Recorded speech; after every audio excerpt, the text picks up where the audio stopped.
Good afternoon. We'll go ahead and get started. We're going to have a series of votes at 1:30 or somewhere thereabouts, but I'll call this Small Business Committee meeting to order. And today we're going to mark up H.R. 1425, the Creating Jobs Through Small Business Innovation Act of 2011. And this legislation, which is introduced by a good friend of mine and member of this committee, Ms. Elmers from North Carolina, reauthorizes and modernizes small business innovative research and small business technology transfer programs. These two initiatives play pivotal roles in the development of new technology while giving federal agencies innovative ways to solve operational problems. Additionally, these programs have helped thousands of small businesses produce innovation, commercialize their products, and create many more jobs. Independent studies and congressional testimony have indicated the great success of these programs, but there are several areas in which they can be improved. The legislation we have before us today goes a long way towards modernizing and improving these small business initiatives. Our legislative goal is to strengthen these programs to ensure efficient use of taxpayer dollars that helps create jobs by supporting the science with the greatest chances of commercialization. Moreover, the bill does not cost anything, but rather sets aside 2.5% of existing federal research dollars for small businesses to compete for. Among other things, H.R. 1425 would reauthorize the SBIR and STT programs for 3 years, increase Phase 1 and Phase 2 award sizes for both programs, and allow for greater participation of small companies in the programs regardless of their financial structure, and enhance data collection for the programs. I'm pleased to be an original co-sponsor of this legislation, which has broad bipartisan support from members on the committee as well as the House Science, Space, and Technology Committee. And I commend Ms. Elmers, Mr. Richmond, Mr. Altmeyer, and Mr. West for all of their hard work on this bill. I strongly urge my colleagues to support the bill, and I now recognize the ranking member for opening remarks. Thank you, Mr. Chairman. I think all of us agree that the SBIR program is important to America's continued economic leadership in the world. Every year, SBIR funds thousands of projects and help over 1,000 new companies get off the ground. Those startups develop innovative new products, make advances in technology, and most importantly, create new jobs. We have tried repeatedly to reauthorize the SBIR initiative for the long term, but the Senate has failed to act. I strongly support seeing this program updated, but we need to do so the right way, in a manner that benefits small businesses. Unfortunately, I am concerned that the process used to develop the current bill has not resulted in the best legislative product possible. There was never a full committee hearing on this bill, which could have yielded important insights on how to improve the legislation. We have also sidestepped a subcommittee markup of the legislation, another opportunity to refine and strengthen the bill.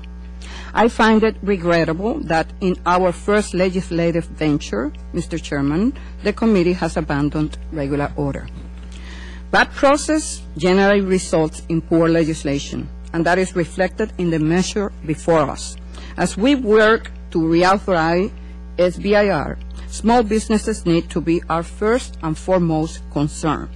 However, in several instances, this bill put the interests of bureaucrats ahead of entrepreneurs by allowing federal agencies to take SBIR grant money to cover administrative costs, enabling agencies to siphon off as much as 13% of SBIR grant money will deprive small firms of more than $250 million in research funding every year. Those dollars should not be used as a slush fund for federal bureaucrats. They should be fueling medical breakthroughs, promoting development of new energy sources, sparking the innovation of new products, and supporting the creation of small business jobs. I am not only concerned about how this provision will impact SBIR, but the precedent they will set. Are we going to start drawing funds away from other small business programs in order to pay for their administration? Don't we want the funds Congress authorizes for small business assistance to actually go to small businesses?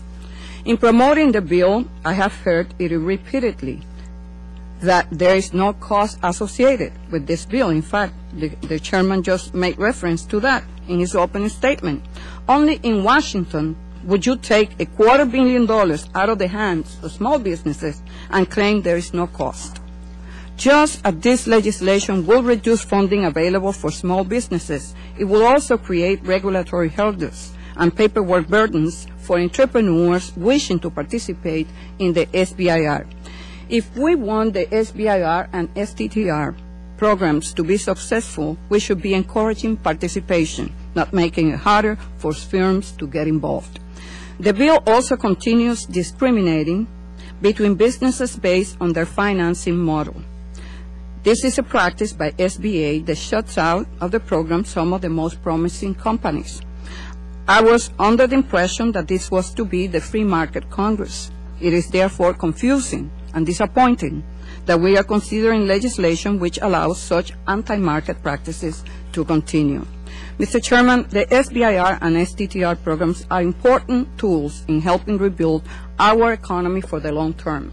After all, when entrepreneurs develop new products or make scientific advances, they not only create jobs here in the United States, but they also help position our nation in the global economy for the long term. Unfortunately, the bill before us will weaken these programs and mean less opportunities for America's entrepreneurs. It is my hope that during today's markup we can correct some of these deficiencies in this legislation before it is considered by the full House, and I yield back. Are there any other members that wish to be recognized for a statement on H.R. 1425? Selmers. Yes, I would like to make an opening statement. Thank you, Mr. Chairman. Recognized for 5 minutes. Our bill improves data collection that will allow better metrics. This is the epitome of the free enterprise system. As chairman of the Subcommittee on Healthcare and Technology, I believe it is vital that we expedite reauthorization of SBIR so that small businesses across the country can continue to compete for the contracts that will springboard ideas, create jobs, and spur economic growth.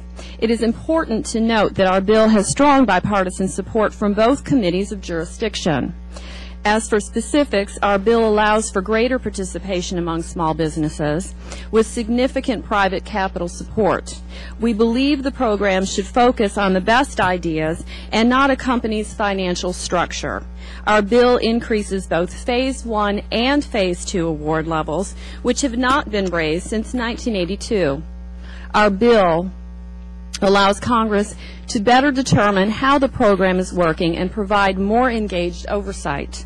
Our bill requires a congressional reauthorization after 3 years, which allows Congress to make changes necessary to a fast-moving scientific research and development community. Our bill requires agencies to complete their review process for applicants within 90 days, or 180 days if the agency is granted an extension by the SBA. This is necessary to give small businesses some degree of certainty as to when they can expect to determine the award. Since being created in 1982, the SBIR program has provided federal research and development grants to country's best innovators, small businesses. It has provided more than 60,000 patents, and for the past decade, about 1/4 of the most important technological innovations in this nation. And most importantly, it does not cost anything. The program simply requires the federal agencies to slice out a small percentage within their overall budget for small firms to compete for research and development. SBIR has been successful because it is based on a rigorous 3-phase process that allocates contracts according to commercial promise. SBIR is a fully competitive program imitated by countries around the world and praised by every independent third-party evaluation it has received, including the U.S. Government Accountability Office and the National Academy of Engineering. Not only do great products and services develop from this program, so do quality American jobs. With the SBIR program set to expire on May 31st of this year, I look forward to working diligently with my colleagues to ensure passage of this bill. I yield back. Thank you, Ms. Elmers. Any other member wish to be heard on the bill, overall bill? Seeing none, then the committee now moves to consider H.R. 1425. The clerk will read the title of the document.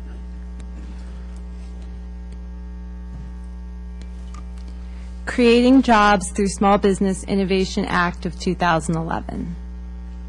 I would ask unanimous consent that the bill be considered as read and open for amendment in its entirety. And does any member seek recognition for the purpose of offering an amendment? And now, having said that, we've got a couple of members, Mr. Kritz, Mr. West, and Mr. Tipton, who have Armed Services Committee markups. And so we're going to try to accommodate. Okay. And so we're going to try to accommodate you all first and get those out of the way. So I am going to recognize Mr. West for his amendment first. Thank you, Mr. Chairman. I'd like to offer an amendment for this bill, H.R. 1425. Clerk will report the amendment. Amendment to the committee print offered by Mr. West of Florida. By striking the Committee on Armed Services and the Committee on Small Business of the House of Representatives and inserting the Committee on Armed Services, the Committee on Small Business, and the Committee on... I'd ask unanimous consent that the amendment be read or considered as read. And if there's no objection, so ordered, we'll try to do that. Yes. Can we have a copy of the amendment, please? Do we have an amendment, a copy of the amendment to be passed out? It should be in the book. There it is. Make sure everybody has it. It should be in as best order as we can. Okay, Mr. West, you're recognized for 5 minutes.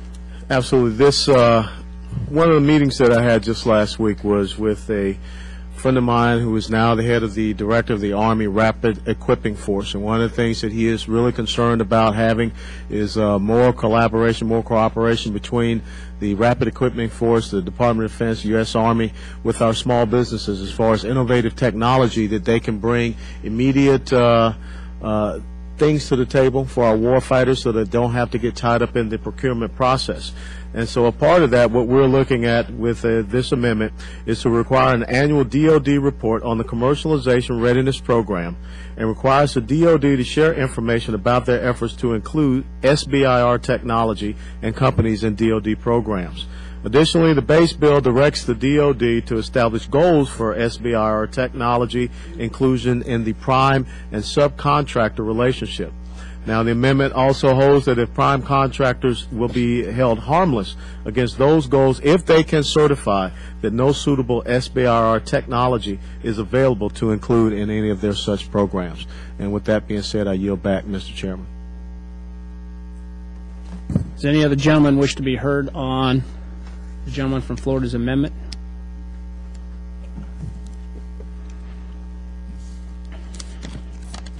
Seeing none, I thank the gentleman for his amendment. I support it because it does enhance opportunities for commercialization in the Defense Department, which is one of the primary points of the SBIR program.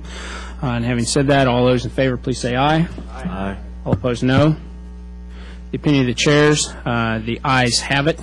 The amendment is adopted. I'll next recognize Mr. Kritz for his first amendment. I think you have 4. Can you tell us which one?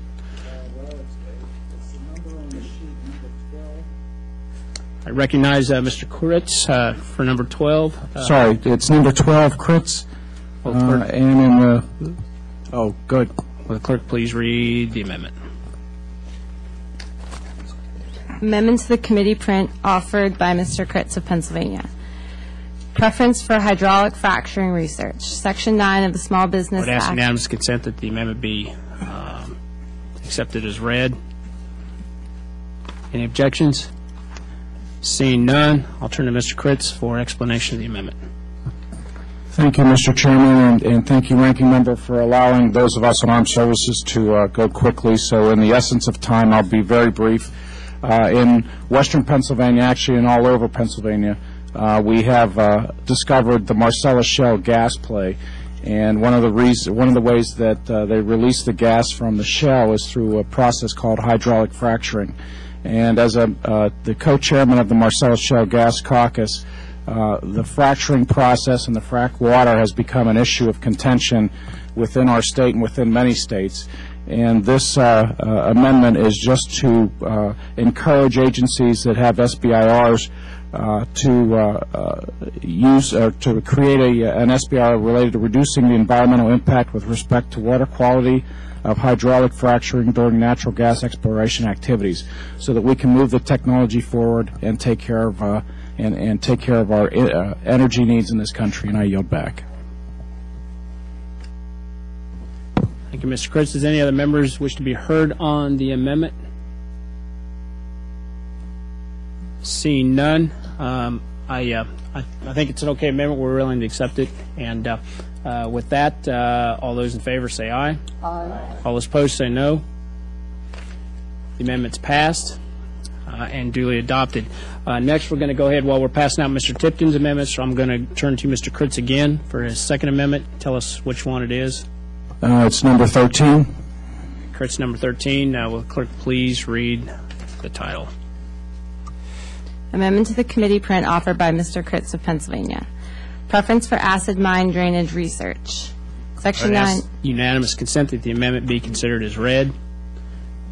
Seeing no objections, I now turn to Mr. Kritz for, you have 5 minutes for explanation. And again, thank you for this opportunity. One thing that we have in really of all of Pennsylvania is that the legacy issues of coal mining is a product called acid mine drainage that is still impacting our streams and rivers. And it's something that's we've been working to address for many, many years, but never at a scientific level where agencies would be able to award SBIR grants to improve the technology or to discover new technologies to address this issue.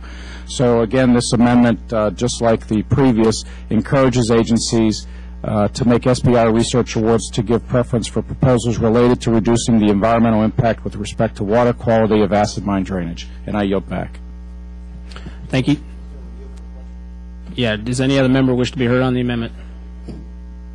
I yield. Go ahead.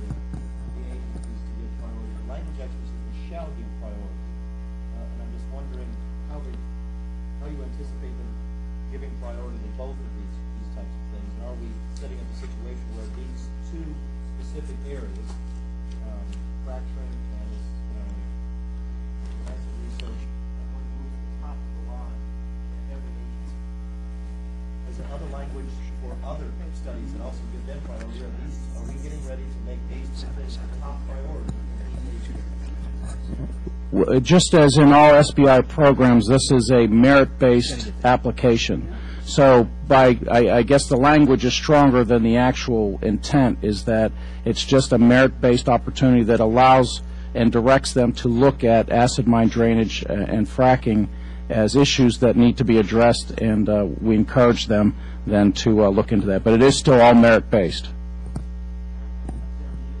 Absolutely.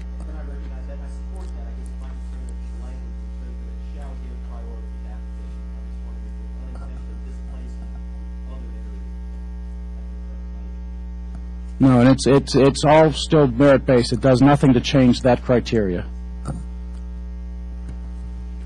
Does any other member wish to be heard on the amendment?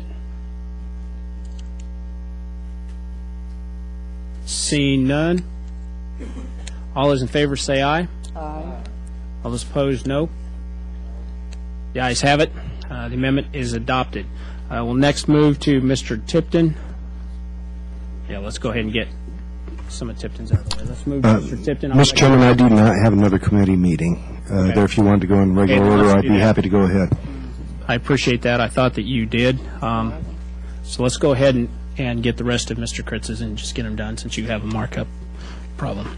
Your next amendment is? It's number 14, Kritz. Will the clerk please read the title? Amendment to the committee print offered by Mr. Kritz of Pennsylvania. Preference for clean coal technology research. Section 9 of the Small Business. I ask unanimous consent that the amendment be read. Seeing no opposition, I would recognize Mr. Kritz for 5 minutes. Thank you, Mr. Chairman. And as the previous two amendments, this is just encouraging the federal agencies with SBI programs to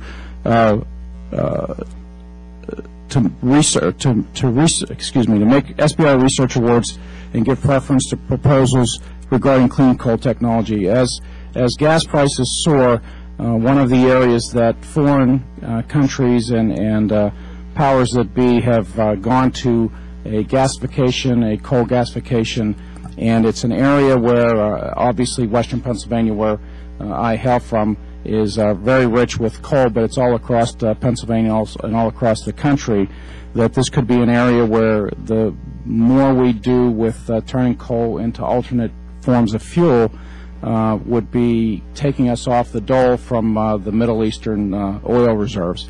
And this is just asking SBIR to look at these programs to see if we can't move this technology forward. And I yield back.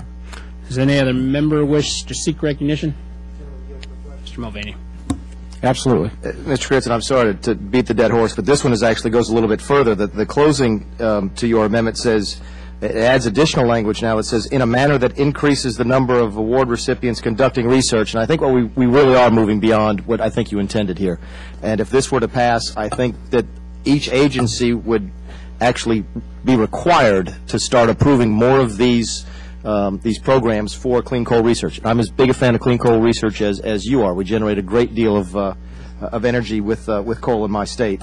But I think we're moving beyond the pale now, as opposed to just sort of drawing attention to noteworthy programs and actually requiring the agencies to give more money in these areas. And for that reason, Would the gentleman yield?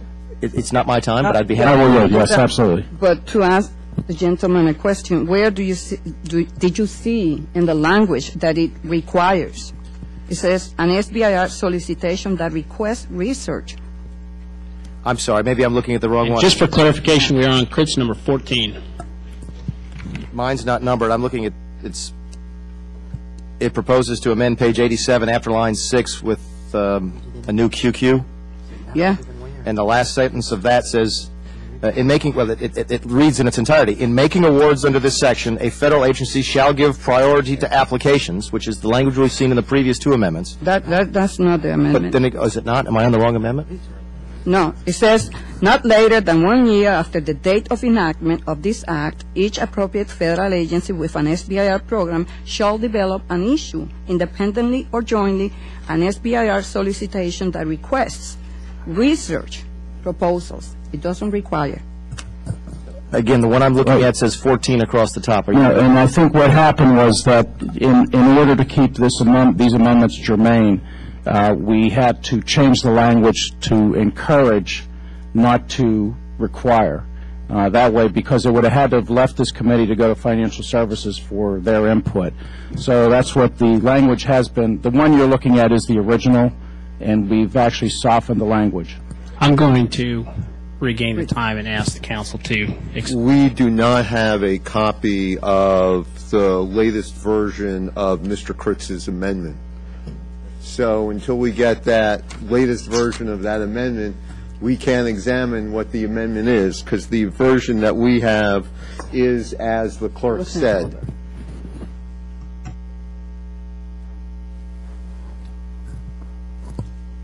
The chairman has it.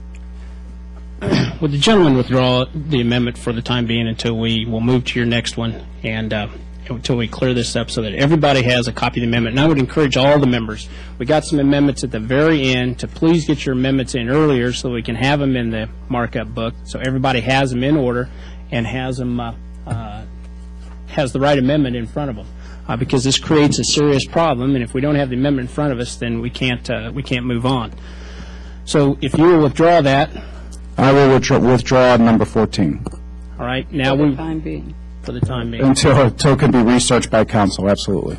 So let's get the amendment out there, and in the meantime, go ahead and offer your last amendment, which is Critz number 15. Do we have the latest copy of that one? That one was I believe so. This has been sort of a scramble these last couple of days. I think when we got notice, after we went on recess, so we're catching up as quickly as we can. You recognize the offer of the amendment. Go ahead, and I'll ask the clerk to read it. Amendment to the committee print offered by Mr. Critz of Pennsylvania. Clean coal technology. Section 9 of the Small Business Act as amended. I would ask unanimous consent that the amendment be read. If there are no objections, Mr. Critz, you have 5 minutes to explain the amendment. This is Critz number 15. Thank you, Mr. Chairman. This amendment is more substantial than the previous one that was withdrawn. This is actually would establish an SBA pilot program to commercialize clean coal technologies and those related to coal gasification that are developed in the SBIR program. Often, promising research languishes in the SBIR program and fails to reach the market. This program would fill that void for clean coal technologies. I yield back. Does any other member wish to be heard on the amendment? Yes, I have a question if the gentleman would yield. Sure, Tom. I noticed that it requires a 5%, which is an increased amount of money over and above what is being allocated through all the other agencies.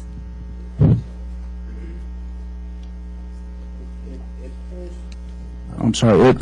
It doesn't increase the amount that's in the Act. It takes 5% to promote clean coal technologies. Of the commercialization fund. Yeah, and it caps it at 5. It's not more than 5%. It caps it, which is again twice as much as the others that would any recommended of 2.5%. Is that?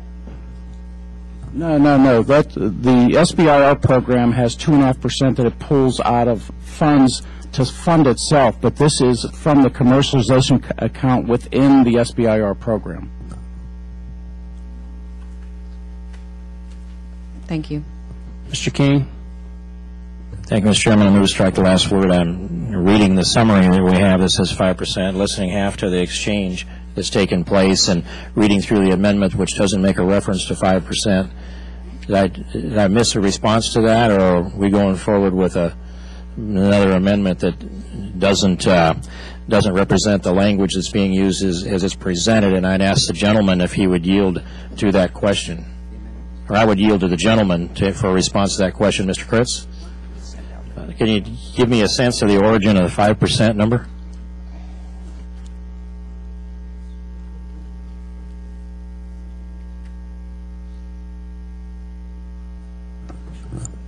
I think what he's asking. Are you asking because the language you have in front of you doesn't reference 5%?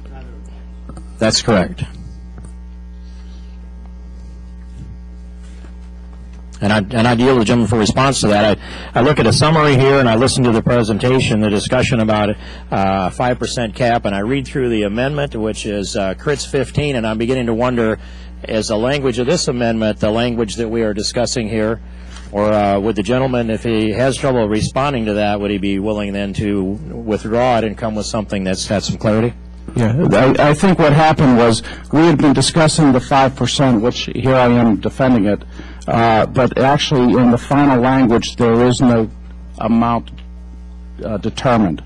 Initially we had been talking about 5%. Here again, though, to keep this amendment germane, we had to take anything out that would require other committee jurisdiction, and therefore we again softened the language just to create this program, to create this pilot program. Okay. So that reclaim my time then I can surmise that the summary was written before some of the amendments were drafted in the final form that was delivered to the committee, and therein is the disagreement or the misunderstanding that we have.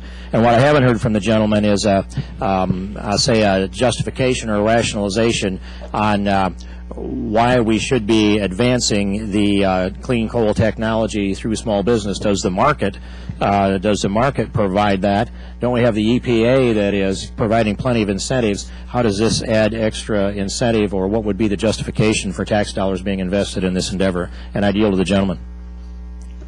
Well, there's a lot of research going on that is for coal gasification, for clean coal technologies.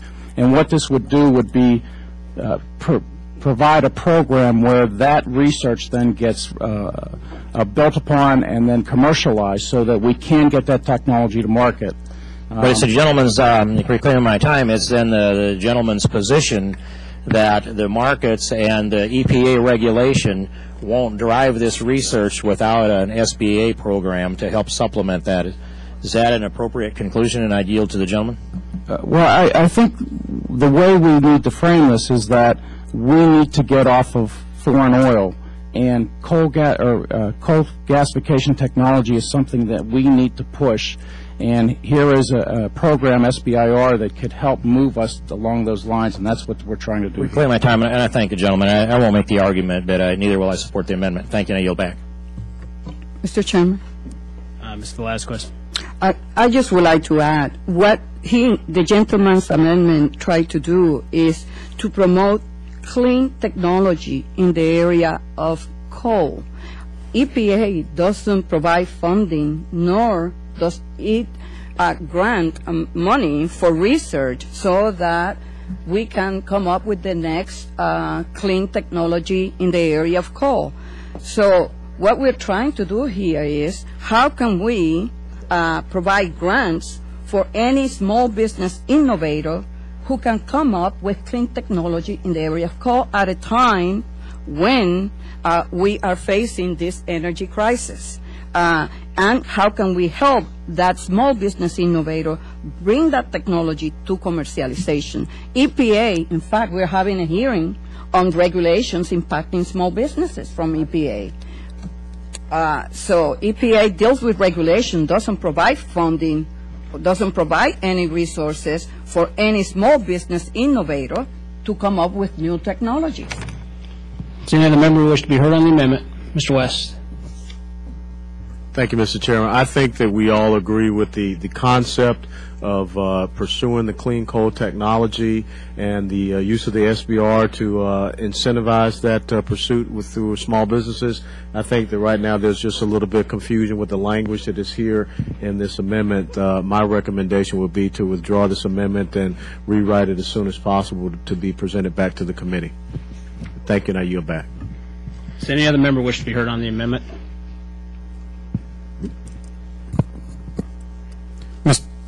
Mr. Chairman, I would, and at least I know that there's been one explanation and then what we have in hand. And looking at the very short amendment, I would just encourage that what it does is simply say that if there's some new technology created under SBIR, that we help them get to market. And I think that what we're talking about in our fight to be energy independent is that we need to hurry up and get things to market as quickly as possible. So this is truly a addition to help get speed to market. So I don't want us to get caught up in different versions and just really focus on what the amendment it does. And it simply says that if there's some research related to clean coal, including the gasification of coal, that the SBIR help get them to market. And I think that's important when we look at our long-term energy policy and all of those things.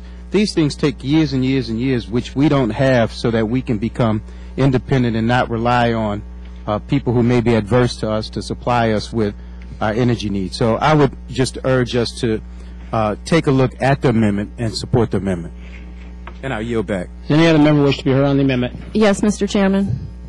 I would like to echo, and I agree with my colleague there, but I do believe that there is a discrepancy in the language, which we have already acknowledged, and I think at this time, in the time-sensitive nature, let's just withdraw it at this point, and then move forward on the correct language.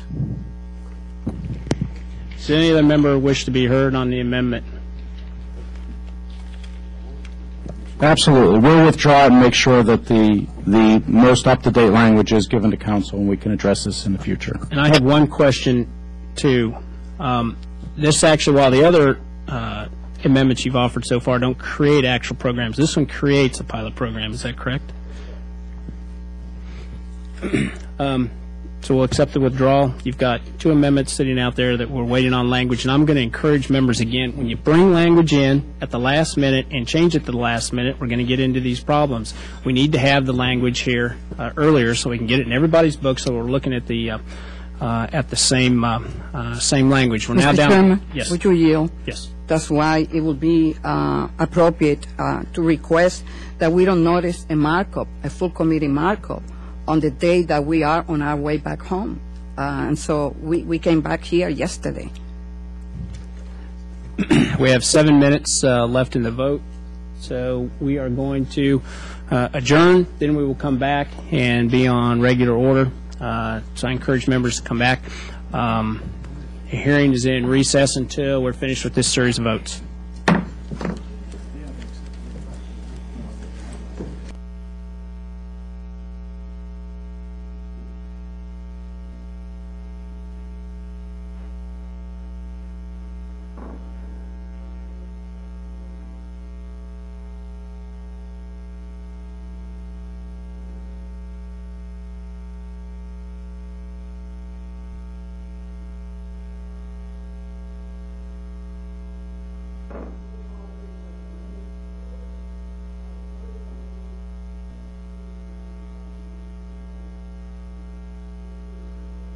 We've got all the amendments now corrected and all the amendments where they need to be. But when you bring in amendments and then you change the language at the last minute, we need them. And then I would also tell the members, too, work off of the pile that's in front of you rather than what your staff may have put together last night, because those are the latest versions of the amendments are the piles in front of us.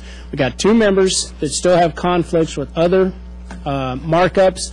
We got to dispose of Mr. Kritz's amendments, and we got Mr. Owens, who also has. Is that correct, Mr. Owens? You have?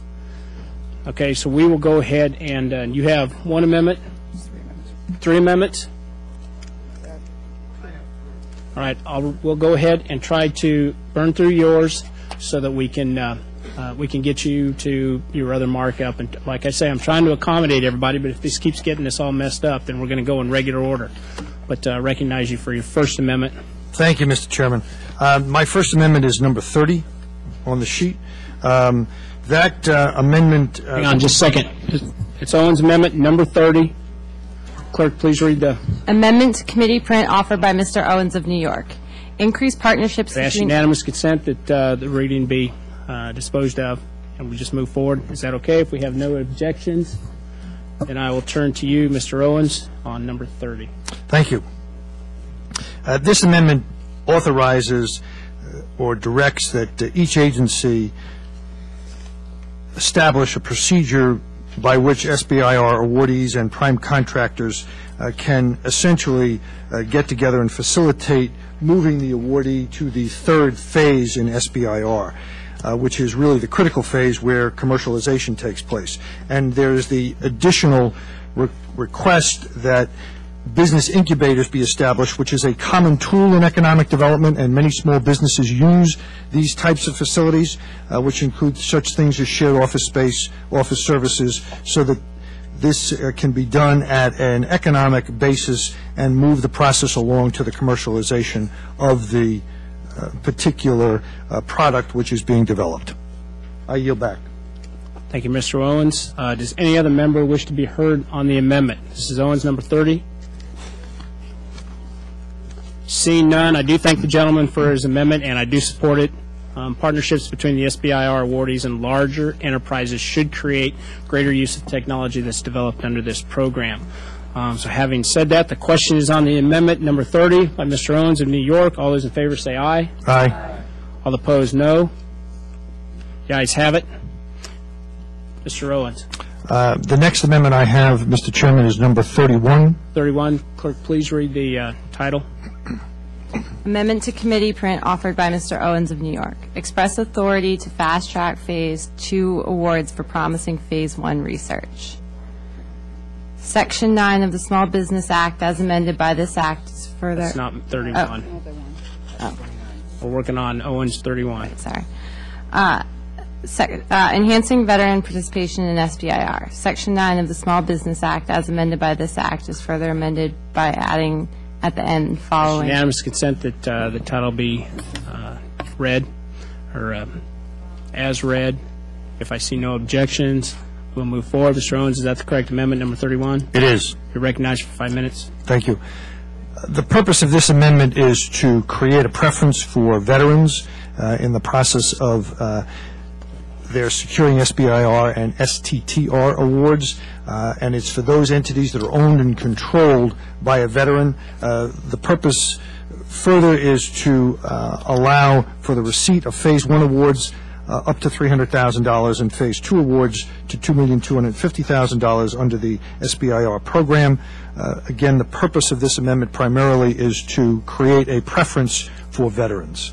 I yield back. Thank you, Mr. Owens. Any other members wish to be heard? Mr. Mulvaney? Gentlemen, yield. Yes.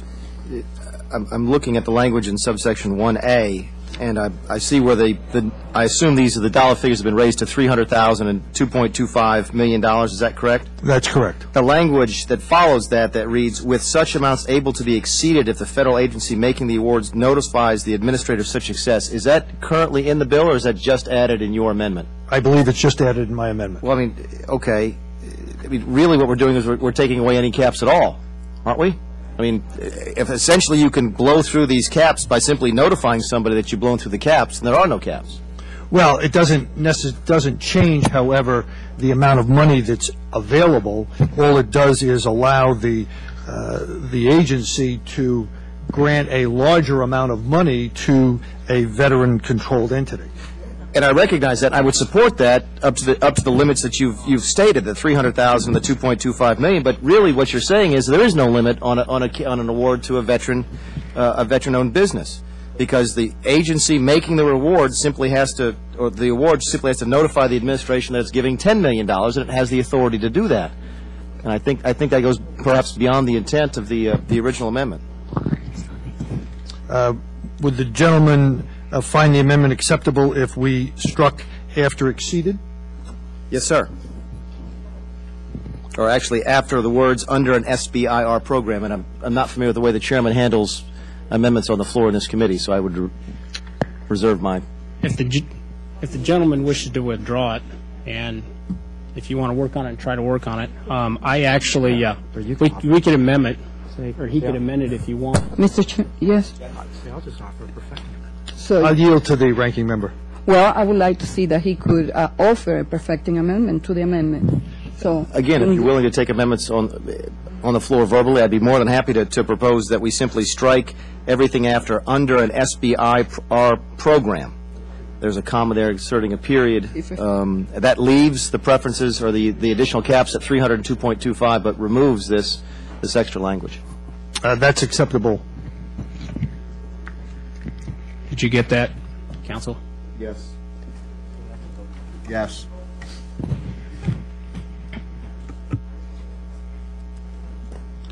Any other member wish to be heard on the amendment to the amendment?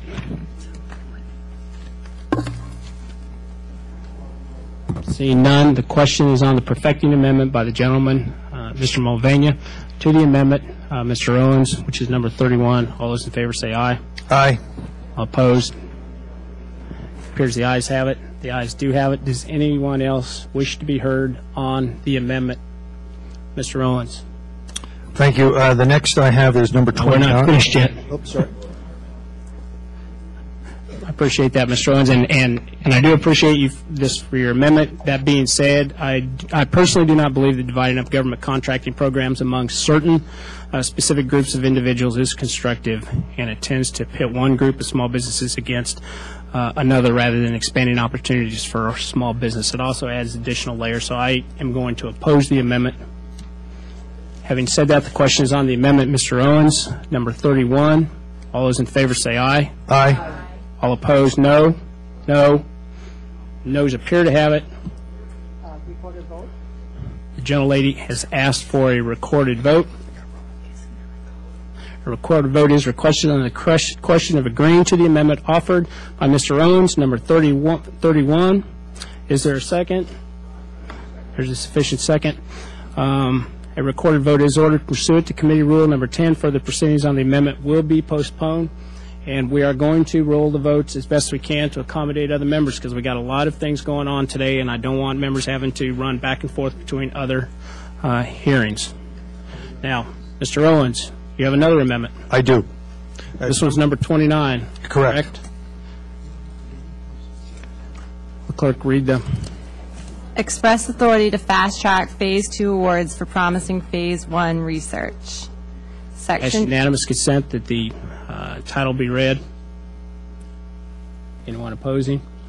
Seeing none, Mr. Owens, you have 5 minutes on amendment number 29. Thank you, Mr. Chairman. The purpose of this amendment is, in fact, as stated in the caption, to fast-track Phase 2 awards for promising Phase 1 research. It simply allows the administrator to create a fast-track program, which I think is very helpful in these circumstances, as it allows for the further development of the product and moves it on to commercialization at a more rapid pace.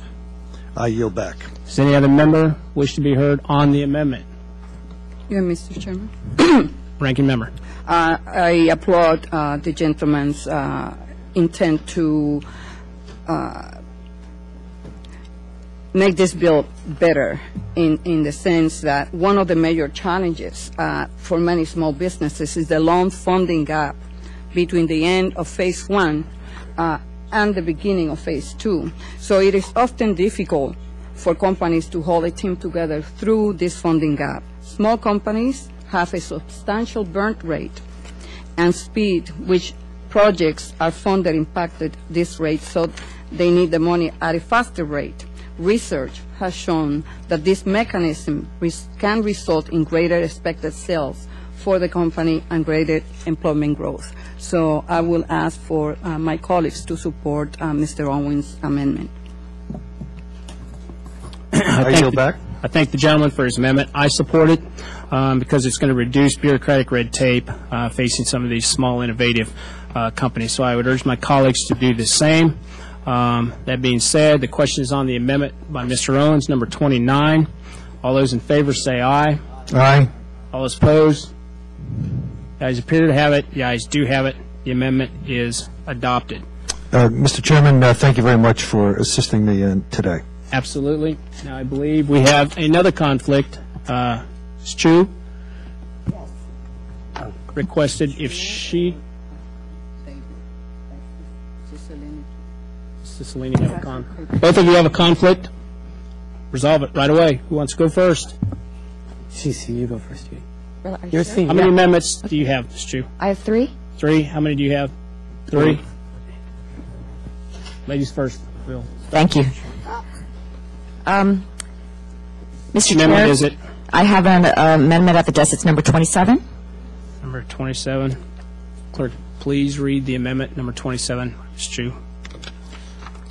Page 31, line 16, insert after Policy Committee the following. I would ask unanimous consent that the title be read.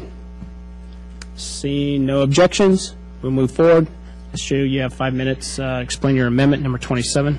Mr. Chair, I'm offering an amendment that will make sure small businesses are at the table when SBIR and STTR programs are affected. As written in H.R. 1425, an interagency policy committee will be formed to make policy recommendations on ways to improve program effectiveness and efficiency. The findings will be reported to both the House and Senate, and the committee will be responsible for assessing award sizes and criteria for flexibility, recommend best practices for other agencies, and develop a standard evaluation framework. However, small business does not have to be a part of this important committee.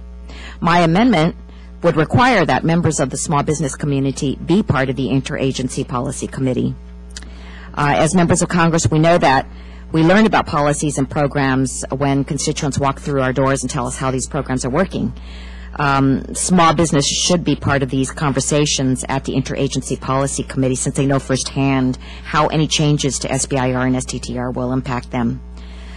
Small businesses can pinpoint what practices have worked best for them and their colleagues, and could be replicated at other agencies.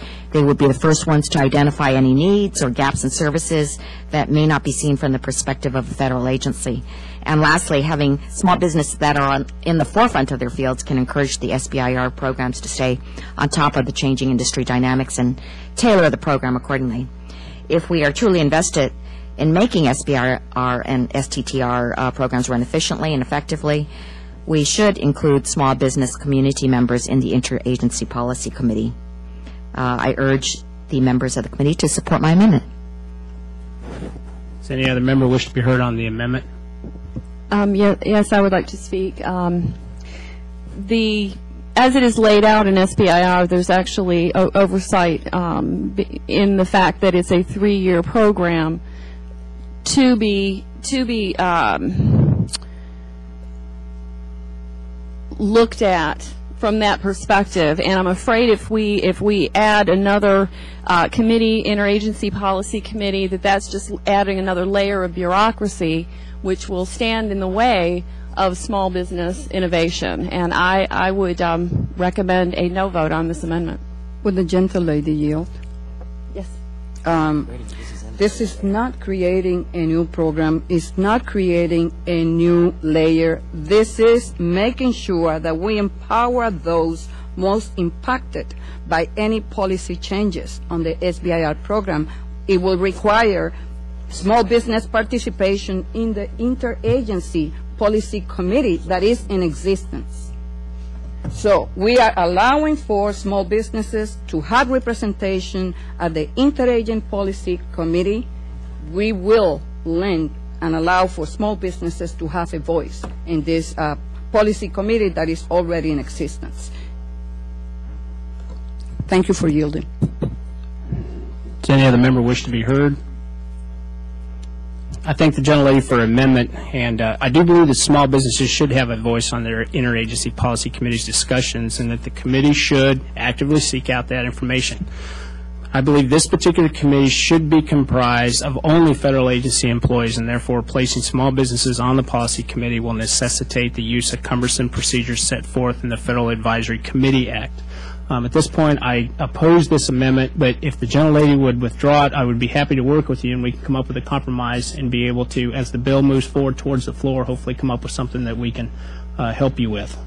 If not, we can move forward. I'd be happy to work with you. Okay, then I withdraw, and I appreciate the offer to work together as it goes to the floor. Absolutely. You have the next amendment. Which one? Mr. Chair, I have an amendment at the desk. It's amendment number 26, Grants for Minority Institutions Amendment.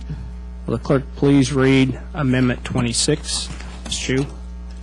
Page 26, after line 8, insert the following and redesignate subsequent paragraphs. Ask unanimous consent that the bill be considered as read. Any objections? If there are no objections, Ms. Chu, you have 5 minutes on Amendment 26. Recognized. I am offering an amendment with Congresswoman Yvette Clarke from New York that would address one of the concerns that Dr. David Adrich from Indiana University brought up at our SBIR hearing last month. In his testimony, he noted that one of the goals of the SBIR program is to increase the participation of minorities and disadvantaged people in the process of technological innovation. Dr. Adrich cites that minority participation has decreased over time in the SBIR program. Minority-owned firms fell to below 10% for the first time in 2004, and this trend has subsequently continued. My amendment would address the problem by providing funding from the 3% allocation from the DoD Commercialization Pilot Program for grants to be made available to minority institutions in order to increase the number of applications submitted by minority-owned small businesses. It would allow minority institutions such as American Native, American Pacific Islander serving institutions, historically black colleges and universities, Hispanic serving institutions, and tribal colleges and universities to partner with nonprofit organizations that have experience developing relationships between industry, minority institutions, and other entities for the purpose of increasing the number of SBIR and STTR program applications by minority-owned small businesses. Increasing applications from minority-owned businesses isn't just a lofty goal. It's essential to the short and long-term health of our country. Minority firms currently provide nearly 5 million people with steady jobs, but have the potential to create 16.1 million jobs, leading to stronger communities and bolstering America's economy. The U.S. Census Bureau projects that by 2040, the minority community will represent 54% of the total U.S. population, indicating that over the next 40 years, the growth of America's workforce will primarily come from minorities. Minority-owned firms have the potential to contribute significantly to our long-term economic progress and stability. A critical way to ensure their success is to support their participation in the SBIR program. This amendment would finally put resources toward the goal of increasing the participation of minorities in the SBIR program. I urge the other members of the committee to support my amendment. And, Mr. Chairman, I'd like to yield the balance of my time to my colleague from New York, Representative Yvette Clark. I'd like to thank my colleague Judy Chu for yielding time. In the best of circumstances, minority-owned small businesses find themselves at a disadvantage with regards to the access to capital and grants. As we emerge from the recent economic downturn, it is imperative that all small businesses are active participants to ensure that our current economic momentum continues. What this common sense amendment seeks to do is to ensure that we do not waste potential grant dollars by shrinking the available pool, as well as foster an environment of inclusion and active participation by minority-owned small businesses. I urge my colleagues to join Congresswoman Chu and myself and support this amendment. Now you back. Your time is Chu. Thank you, Mr. Chairman.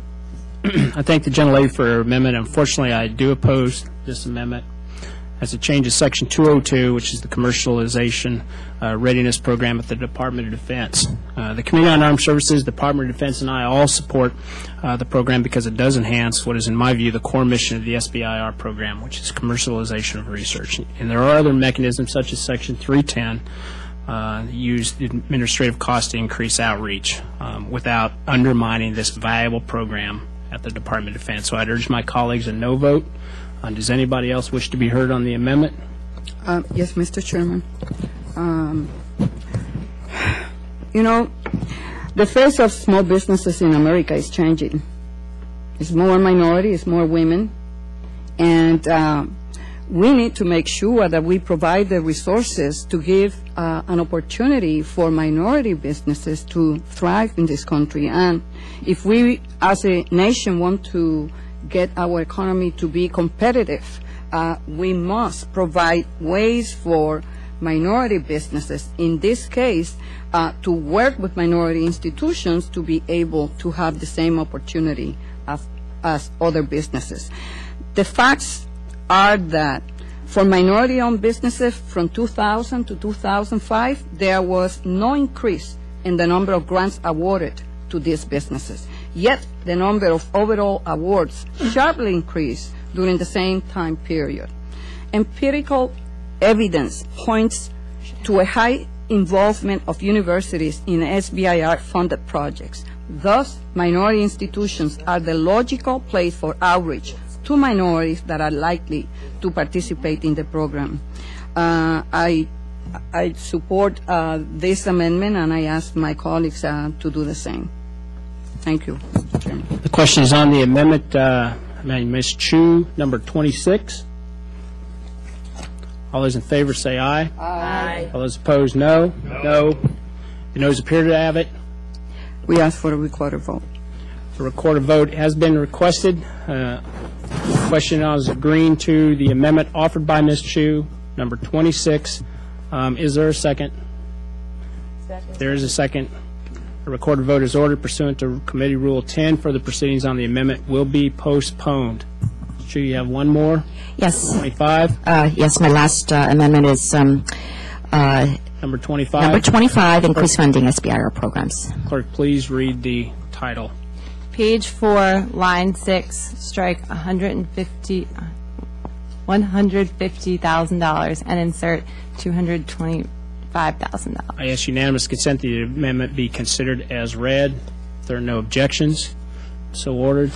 Ms. Chu, you have 5 minutes on amendment number 25. Mr. Chair, my amendment would further address the needs of high-tech but high-cost small businesses by increasing the cap on SBIR funding. Some small businesses that are forging new pathways in industries such as energy and technology require more resources to remain on the cutting edge of their field. The type of work they do is so new and costly that these companies need to invest more into the research and development in order to successfully bring to fruition their ideas. The money invested in these projects would bring a huge return in the form of a lasting positive impact on the world. Coutura is a small business in my district in California that seeks to advance technology and energy-saving applications. Their products provide dramatic size reductions and performance enhancements for applications like optical communications, high-speed Ethernet LANs, high-performance computing, and optics-based sensing. Recently, they emerged as a leader in silicon photonics, which is a cutting-edge technology that integrates optical functions into microprocessing chips. Through their work, they will be able to lower the cost of communication systems and microprocessing infrastructure. In other words, silicon photonics has a potential to produce increases in national energy efficiency, and Coutura is working hard to get us there. H.R. 1425 as written would set guideline amounts for Phase 1 and Phase 2 at $150,000 and $1 million. While this is an improvement to the outdated award system, it isn't enough for companies like Coutura, who have been successful at getting SBIR awards, to keep pushing the envelope on all of their technologies. My amendment would increase these amounts to $225,000 and $2 million, respectively. This is a bigger increase, but we must be bold in order to compete with other countries. I also want to point out, for those that may have reservations about a higher award, that this change only increases the maximum award cap, and the agencies have the discretion to award amounts within those limits and could very well fund awards less than the cap.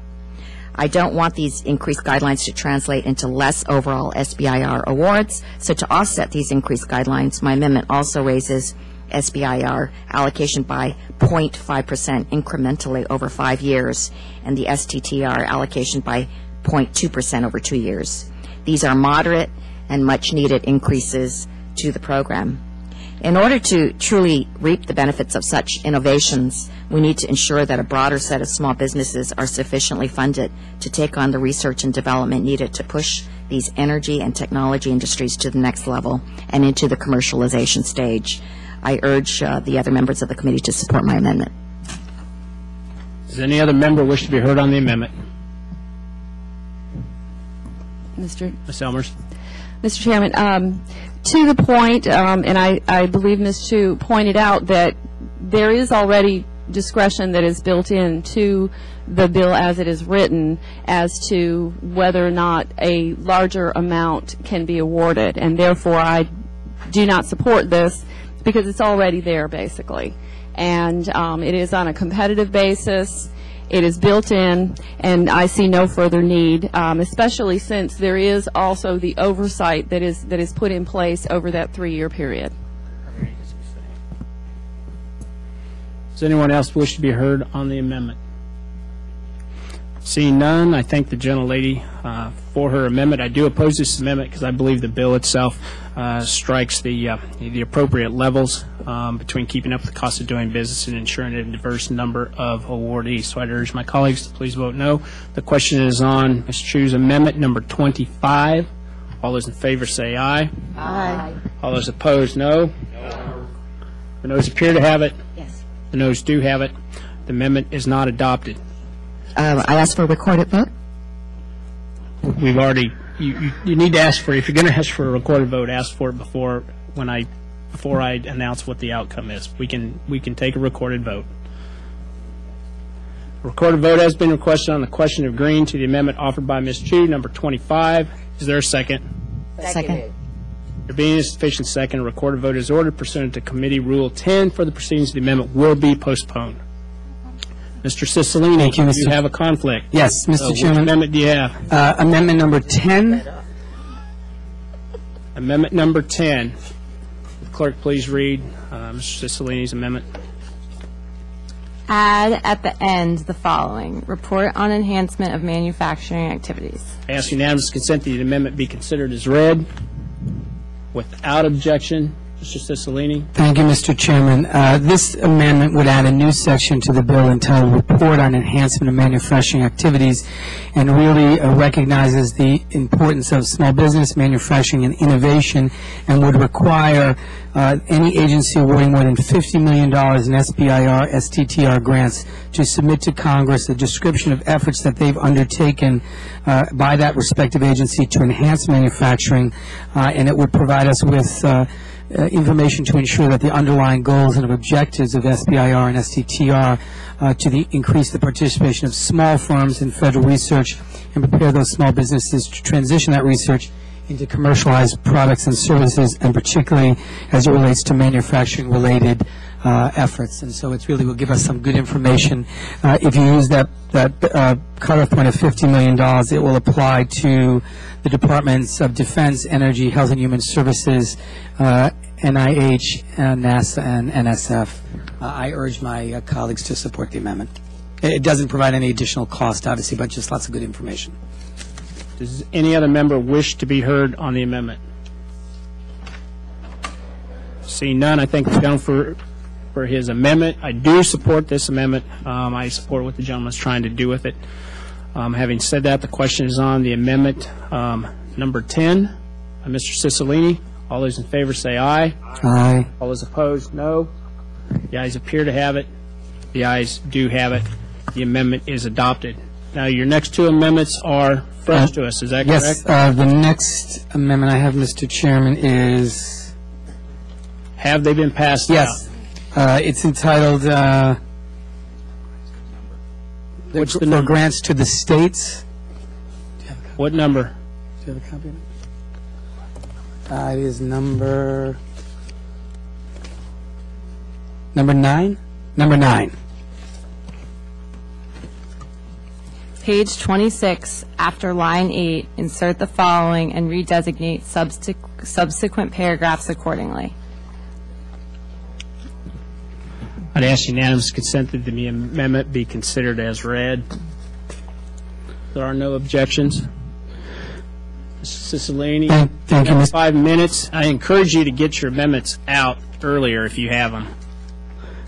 Thank you, Mr. Chairman. This amendment that I'm offering, which is supported by Congressman Richmond as well, would amend H.R. 1425 to, in effect, reinstate the federal and state technology partnership program. This program provides grants to states that in turn provide outreach to encourage increased participation in the SBIR program. Rural outreach, low-income areas, and outreach to states with low program participation are emphasized. I have heard about this from lots of folks, and this program has worked successfully. It was established in 2001, the FAST program. This reinstates that program, which was very effective in doing outreach to be sure that small businesses can easily access the SBIR and STTR programs. I yield the balance of my time to Mr. Richmond.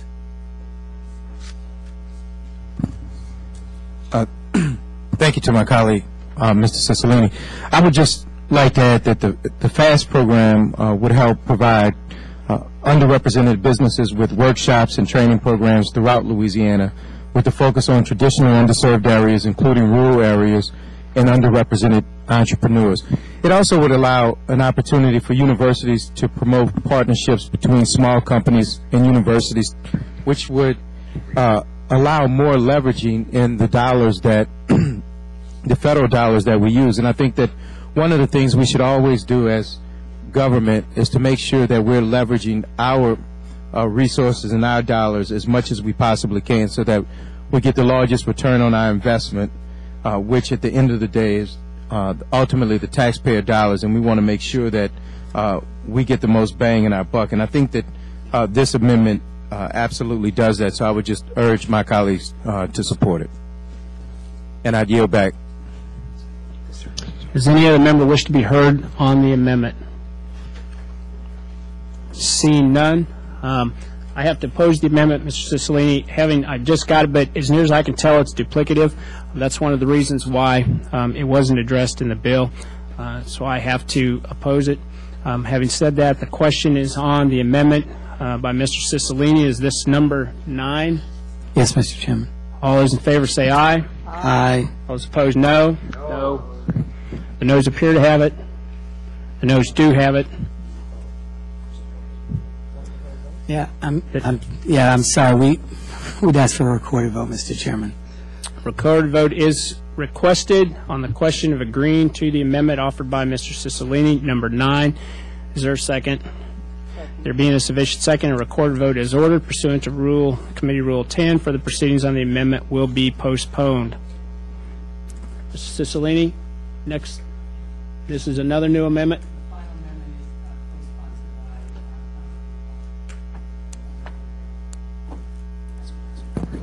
Is this number 11? Amendment number 11, Mr. Chairman. Clerk, please read the amendment. Page 87, after line 6, insert the following, and conform the table of contents accordingly. Section I would 505. ask unanimous consent that the amendment be considered as read. If there are no objections, we'll proceed. Ms. Clark, 5 minutes. Thank you, Mr. Chairman. One of the most important objectives of the SBIR program is to increase the participation of women, veterans, and minorities in research and development efforts. This amendment is supported by Representatives Cicilline, Chu, Clark, and Richmond. As SBA data confirms, the share of awards to women and minority-owned firms has remained almost flat over the 13-year period between 1992 and 2005. We must ensure that every effort is made to reach out, familiarize, and engage these communities in the SBIR program. Authorization for the SBA program to fund outreach efforts expired in 2005. This amendment would require that the required agencies that participate in the commercialization pilot programs use part of their 10% allocation to provide outreach and support to those businesses that have been underrepresented in the SBIR STTR program. For example, women, service-disabled veterans, minorities, Native Americans, and underrepresented geographic areas. Where there is momentum, we want to make sure we maintain the momentum. Authorization for the SBA program to fund outreach efforts, as I've stated before, expired in 2005. An amendment offered by Representative Lujan in the Science Committee markup created a new section in the bill that requires federal agencies to encourage applications by small businesses in underrepresented geographic areas and areas with high unemployment, and among those, small businesses owned by women, veterans, and minorities. However, we must be more proactive in this effort. This amendment specifically requires that agencies participating in the commercialization pilot utilize a portion of their allocation for outreach. And I yield back, Mr. Chairman. Does any other member seek to be heard on the amendment? Yes, Mr. Chairman. I would just like to comment and say that, again, the whole purpose for the SBIR is to decrease the amount of bureaucracy that it takes to help our community businesses, our small businesses, and helping them in research and technology. And I believe that this amendment would just add another layer of bureaucracy. Thank you. Mr. Chairman, this amendment simply is utilizing what you've already put into code, which is the 10% allocation. We're talking about businesses just like any other business. We're not talking about establishing another division within the program to implement this. So I think that the gentlelady's misinformed. Does any other member wish to be heard on the amendment? Having said that, I do oppose the amendment. We're trying to clean up a lot of these duplicative programs and direct money directly to those businesses, and any one of those groups can use the SBDCs or any other program that's out there, just like any other business. And so I would oppose this. The question is on the amendment by Ms. Clark, number 9. All those in favor say aye. Aye. Is it number 11? Sorry. 11. Confused. The question, we're going to do it again. The question is on the amendment number 11 by Ms. Clark.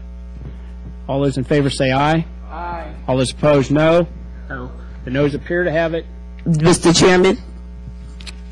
Yes. I'd like to request a recorded vote. A recorded vote is requested on agreeing to the question offered by Ms. Clark on amendment number 11. There being a second, there is. A recorded vote is ordered pursuant to Committee Rule 10 for the proceedings, and the amendment will be postponed. Okay, that dispenses with Mr. Cicilline. We are going to clean up what's left of Mr. Kritz. You have to get to your other markup. Do you have your amendments now in order? And what we have left is number 14, number 15. Correct. Are you going to take up 14 first? Are you going to do 14 first? 14 first, yes. Yes, Mr. Chairman. Mr. Critz, you're recognized for 14. Will the clerk please read the title? Page 87, after line 6, insert the following and conform the I ask table. unanimous consent that the amendment be considered as read. Seeing no objections, so ordered. Mr. Critz, you have 5 minutes on your amendment number 14. Number 14, thank you, Mr. Chairman, for this opportunity. And amendment number 14 just adds a line so that small businesses that are working and trying to develop clean coal technology would be able to apply and competitively win SBIRs. That's all this does, and I urge support of this amendment. Does any other member wish to be heard on Critz number 14? Seeing none, I do support this amendment, number 14. I agree with what the gentleman is trying to do. Having said that, the question is on Critz number 14. All those in favor say aye. Aye. All those opposed, no. The ayes have it. You appear to have it. The ayes do have it. The amendment is adopted. Now, Mr. Critz, number 15. Will the clerk please read the title? Page 87, after line 6, insert the following and conform the table of contents accordingly.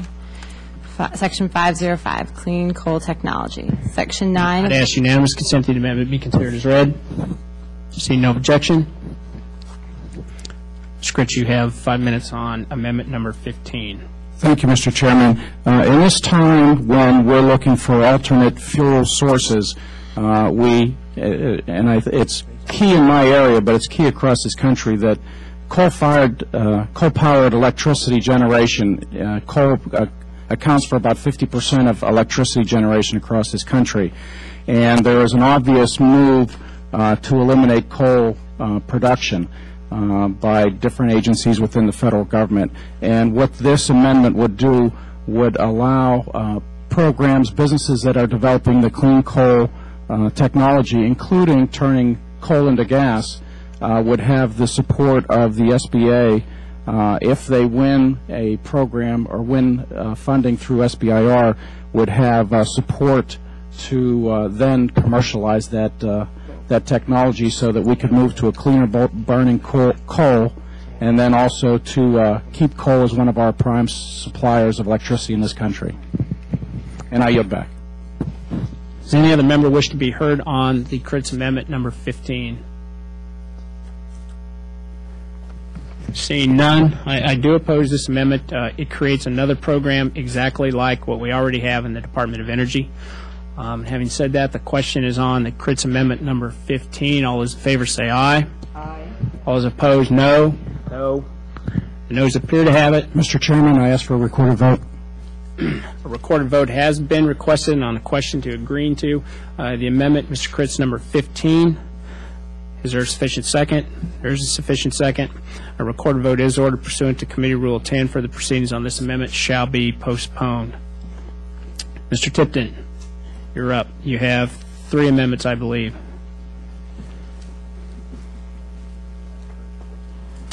Which one is first? Thank you, Mr. Chairman. Tipton Amendment number 7. Tipton Amendment number 7. Clerk, please read the title. Add at the end of the bill the following and conform the table of contents accordingly. Publications. I ask unanimous consent to the amendment be considered as read without objection. Thank you, Mr. Tipton. Mr. Chairman, this amendment does... order. You have 5 minutes. Thank you. Streamlines the process in terms of processing for people applying for small business loans.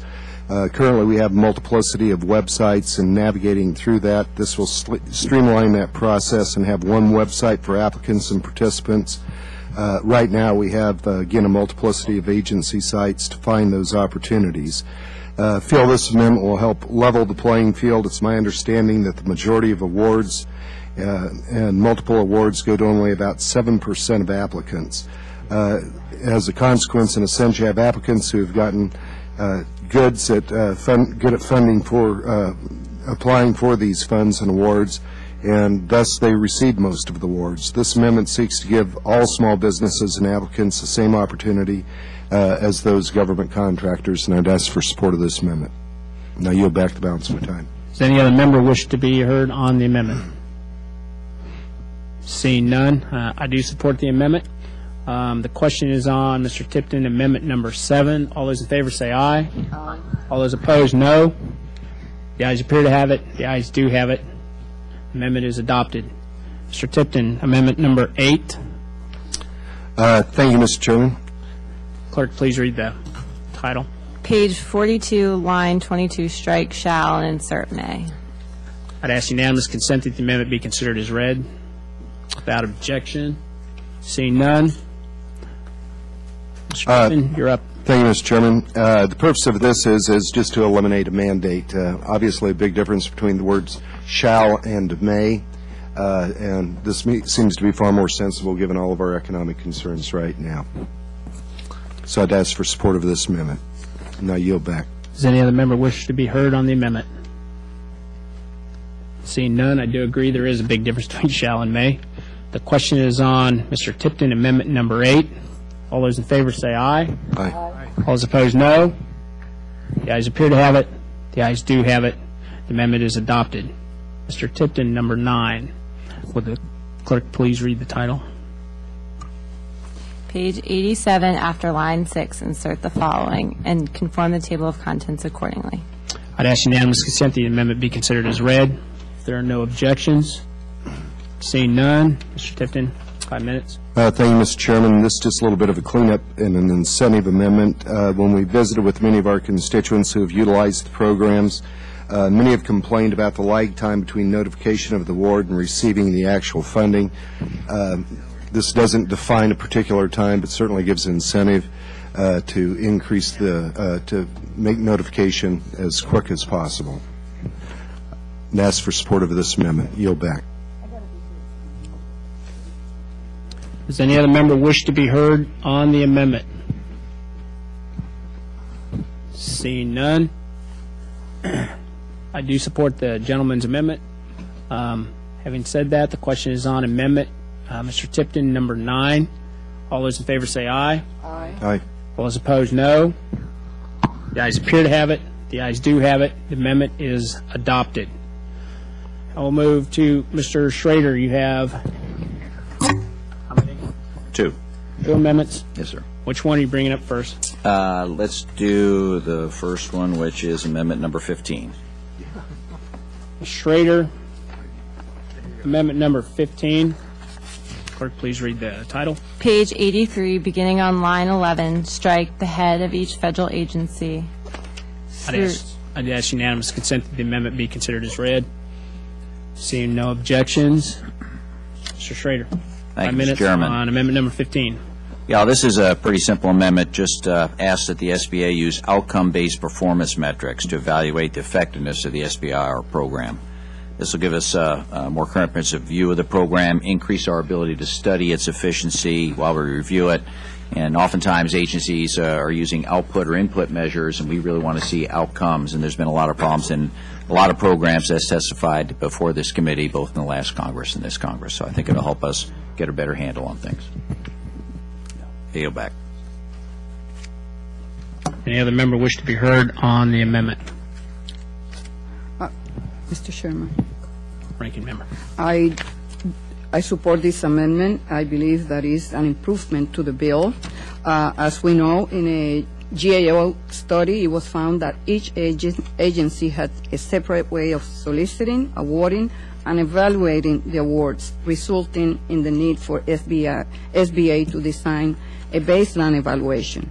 Each agency runs its own program according to the different nature of the research it funds. However, there are still similar factors. For example, factors similar to all agencies are levels of sales and developmental funding, licensing arrangement, completing marketing efforts, and job creation. And I believe that this is a straightforward amendment that will bring more transparency to the legislation that is before us. Any other members wish to be heard on the amendment? Seeing none, I'm afraid I can't support the amendment by Mr. Schrader, number 15. Having said that, the question is on the amendment. Mr. Schrader, number 15. All those in favor say aye. Aye. All those opposed, no. Noes appear to have it. Recorded vote. Recorded vote has been requested. Second. Mr. Chairman, may I ask a question? Do you know that the GAO report recommended a standardized metric system, and this is exactly what this amendment is doing? And so if we want to rule out abuse and fraud, this is the way to do it. It's quite simple. I yield back. There being a sufficient second, a recorded vote is ordered pursuant to Committee Rule 10 for the proceedings on the amendment are postponed. Schrader, you have Number 17, sir. number 17. Clerk, please read that. Page 87, after line 6, insert the following and conform the table of contents accordingly. Inspector General report. I'd ask unanimous consent that the amendment be considered as read. Seeing no objections. Mr. Schrader. Thank you, Mr. Chairman. This amendment is pretty straightforward also. We must ensure that concrete steps are taken to combat waste, fraud, and abuse. We've seen the negative implications in this committee, most notably in the Hub Zone program. So fraud, if it's committed, our scarce dollars become lost. Americans lose faith in our American government and the programs. This amendment promotes transparency to monitor efforts to combat fraud while also reporting on how much we're spending and recovering from those efforts. I believe that we have to do a cost-benefit analysis and really understand what's going on out there. I believe this is a very sensible amendment and would urge my colleagues to adopt it. I yield back. Does any other member wish to be heard? Yes, Mr. Member. Mr. Chairman, we like to issue press releases talking about how we are committed to protect taxpayers' money. And this is exactly what this amendment does. There has been various documented instances of fraud, waste, and abuse in the SBIR program. For example, a recent NASA investigation revealed that in 2008 alone, the agency had paid out an estimated $2.7 million in unallowable and unsupported costs. Under the program, businesses are not allowed to receive grants for the same projects from different agencies. Yet, there are numerous accounts of duplicative funding. Again, specifically, the IG NASA found that there was $28.8 million in potential instances of duplicate awards and duplicate deliverables. There has been no convictions of those businesses who have engaged in fraudulent practices. So I ask my colleagues to support Mr. Schrader's amendment. Any other members wish to be heard on the amendment? Seeing none, I want to thank the gentleman for his amendment. I do support the provision. It's going to ensure funds in this program are used for their designated purposes. I'd urge my colleagues to do the same. The question is on Mr. Schrader, amendment number 17. All those in favor say aye. Aye. All those opposed, no. The ayes appear to have it. The ayes do have it. The amendment is adopted. Ranking member, you want to go ahead and take yours? Mr. Chairman, I have an amendment at the desk, and it's number 1. Clerk, please read the title. Velazquez Amendment number 1. Beginning on page 69, line 3, strike section 310. And read that. Will I ask you now? I consent that the amendment be considered read. Without objection? Mr. Chairman, as we work to strengthen the SBIR program, our focus should be helping small business innovators, not addressing the concerns of government bureaucrats. For that reason, it makes no sense to open the door to agencies using SBIR funding to cover the program's administrative costs. I find it particularly confusing that we would allow agencies to draw from SBIR funding, yet this funding will in no way reduce the deficit. In other words, agencies will be shortchanging small businesses in the SBIR programs to fund other priorities. That was never the intent of the program. In these financially tight times, there is only so much funding available for programs like SBIR. Given the limits on this funding, it should be our goal to ensure that all of the funding goes toward developing the next life-saving medicine, renewable energies, or weapon for our troops in the field. The federal dollars that this bill would allow to be diverted is not an insignificant amount. In fiscal year 2009, over $2.5 billion was awarded to small firms through SBIR. Taking 3% of these funds away will deprive small companies of $75 million in funding.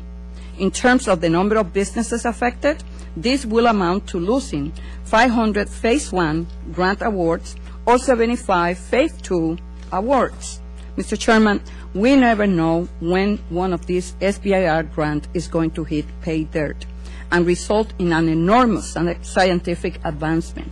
But we do know that reducing the number of awards lowers the chances of a technological breakthrough. This amendment is straightforward. It simply ensures that small business innovation research funds go toward small businesses, not to federal agencies overhead. And I urge my colleagues to vote yes. Does any other amendment or any other member wish to be heard on the amendment? Question, Mr. Chair. Just Schrader. point of information, if I may. I mean, these awards have been done. These awards have been done before without any administrative overhead being taken out. I guess I don't understand why we're attempting to do that now. So you just had a question. I guess Anyone have, does council have, or somebody have an answer, if I may? Right now, the money is taken out from the appropriated funds that go to the agency, which may include actually taking out the funds from the monies dedicated to the SBIR research portion of it. It's essentially up to the discretion of the agency where they extract those funds from. So, thank you. So I guess I support the amendment. It makes sense to me. I mean, they're already they got a research budget that they have to administer in any case. We're just making sure that a certain portion of that budget is dedicated to SBIR, so it's no increased task from what they're already doing. So I share the concern about setting aside more of the precious SBIR money, which is a small portion of their overall research budget. Thank you, Mr. Chairman. Any other member wish to be heard on the amendment? I thank the gentlelady for her amendment. I do oppose it. In its recommendation for improving the SBIR program, the National Research Council did suggest finding a way to help agencies pay for administrative costs of running the programs. As opposed to authorizing additional funding, I believe that setting aside a small portion of SBI dollars for that purpose is prudent. But I urge my colleagues to vote no. Will you yield? Yes, I will. So my question, Mr. Chairman, is who do you trust? Giving the money to small businesses or giving the money to bureaucrats in an agency? For more than 20 years that this program has been in existence, funds have not been allowed to use for administrative costs. Agencies have incorporated this cost into the overall budget. So giving money to administrative costs, giving money to pay for salaries of bureaucrats in the agency doesn't create jobs. And so we have to make a decision here. What do we want? To put the resources into the hands of those who are the innovators, will come up with the products that will take it into commercialization to create the jobs that we need in order to expand our economy. You know, it's really nice to go out there and criticize bureaucrats in Washington, but then come around and then give the money from small businesses. And as a result of this economic crisis and the lending that we saw, you know, small businesses are still out there struggling, waiting to access affordable capital. And here we are again robbing from Paul to pay Peter, and taking money away that should go, and that is the intent of the law. For 20 years, that has been the case. We never, and that is not the mission or the intent of the legislation as it has been. So I ask for my colleagues to support this legislation, this amendment. The question is on the Velazquez Amendment number 1. All those in favor say aye. Aye. All those opposed, no. No. Noes appear to have it. The noes do have it. I ask for a recorded vote. Mr. A recorded Chairman. vote has been requested on the question of agreeing to the amendment number 1 offered by Ms. Velazquez. Is there a sufficient second? There is. The recorded vote is ordered pursuant to committee rule number 10. Further proceedings on the amendment shall be postponed. Next amendment is number 3.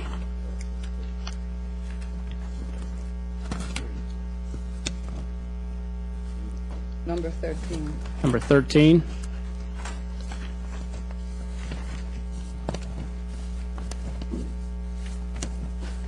Where is it? Yes. Clerk, please read the title number 13. Page 87, after line 6, insert the following and conform the table of contents accordingly. I would ask unanimous consent the amendment be considered as read without objection. There being no objection. Mr. Chairman, an SBIR award can be an important source of job creation for a local community. When a firm receives a grant to do research, it can have important economic multiplier effect. Those firms doing the research often need to bring on more employees. When awards are spread across the country and among entrepreneurs, this impact is even greater.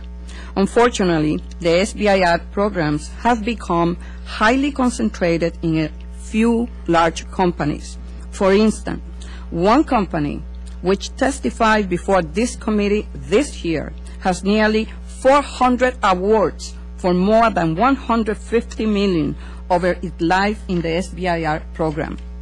This places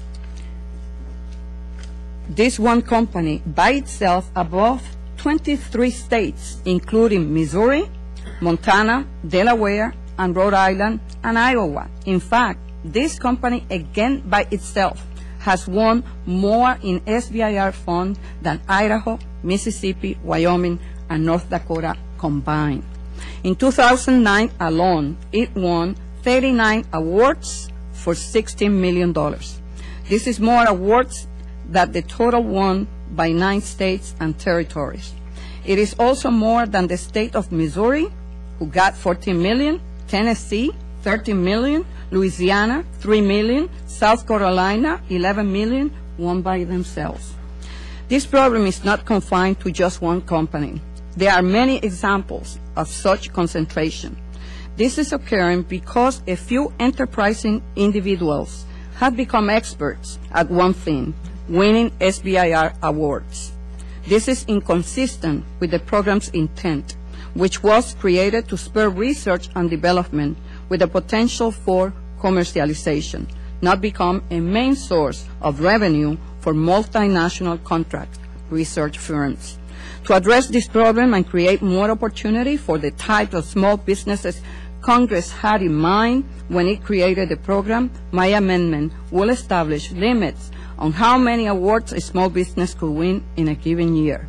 This limit will be set at a value equal to half of the median awards won by the states, roughly the 25 percentile. In practical terms, this will mean that a company could not win more than 25 awards worth more than $9.2 million during this fiscal year. This level is still quite high, but reasonable, given that it will be the first limit imposed on program awards. For comparison, 22 states by themselves have received less than this limit, including Tennessee, Louisiana, and Kansas. It is clear that we need to start somewhere and begin to create more opportunity for entrepreneurs seeking to produce next-generation technologies. Simply awarding millions of awards to the same research conglomerates year after year makes little sense and does not further the mission of the SBIR and STTR program. For this reason, I urge my colleagues to vote yes on this amendment, and I yield back the balance of my time. Does any other member wish to be heard on the amendment? Yes, Mr. Chalmers? Chairman. I would just like to say that the SBIR plan that we are putting into place is there at that good entrepreneurial free market, competitive place. I think just the language that ranking member has cited with limitations and essentially caps really just goes against everything that the SBIR is putting forward. So I would recommend a no vote on this. Would you yield? Didn't you put caps on venture capital in the legislation? Businesses who already have venture capital backing are still open to receive funding. You put a cap in the legislation. It's still the competitive nature of this program without limitation. In technology, innovation, research and development, we need to be able to extend that.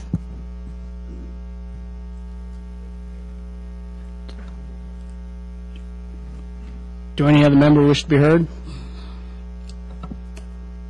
I thank the gentlelady for her amendment. I do support it. I do believe it's going to broaden the number of small businesses that receive rewards, and I hope it rewards those businesses that commercialize their research. Having said that, the question now is on the Velazquez Amendment number 13.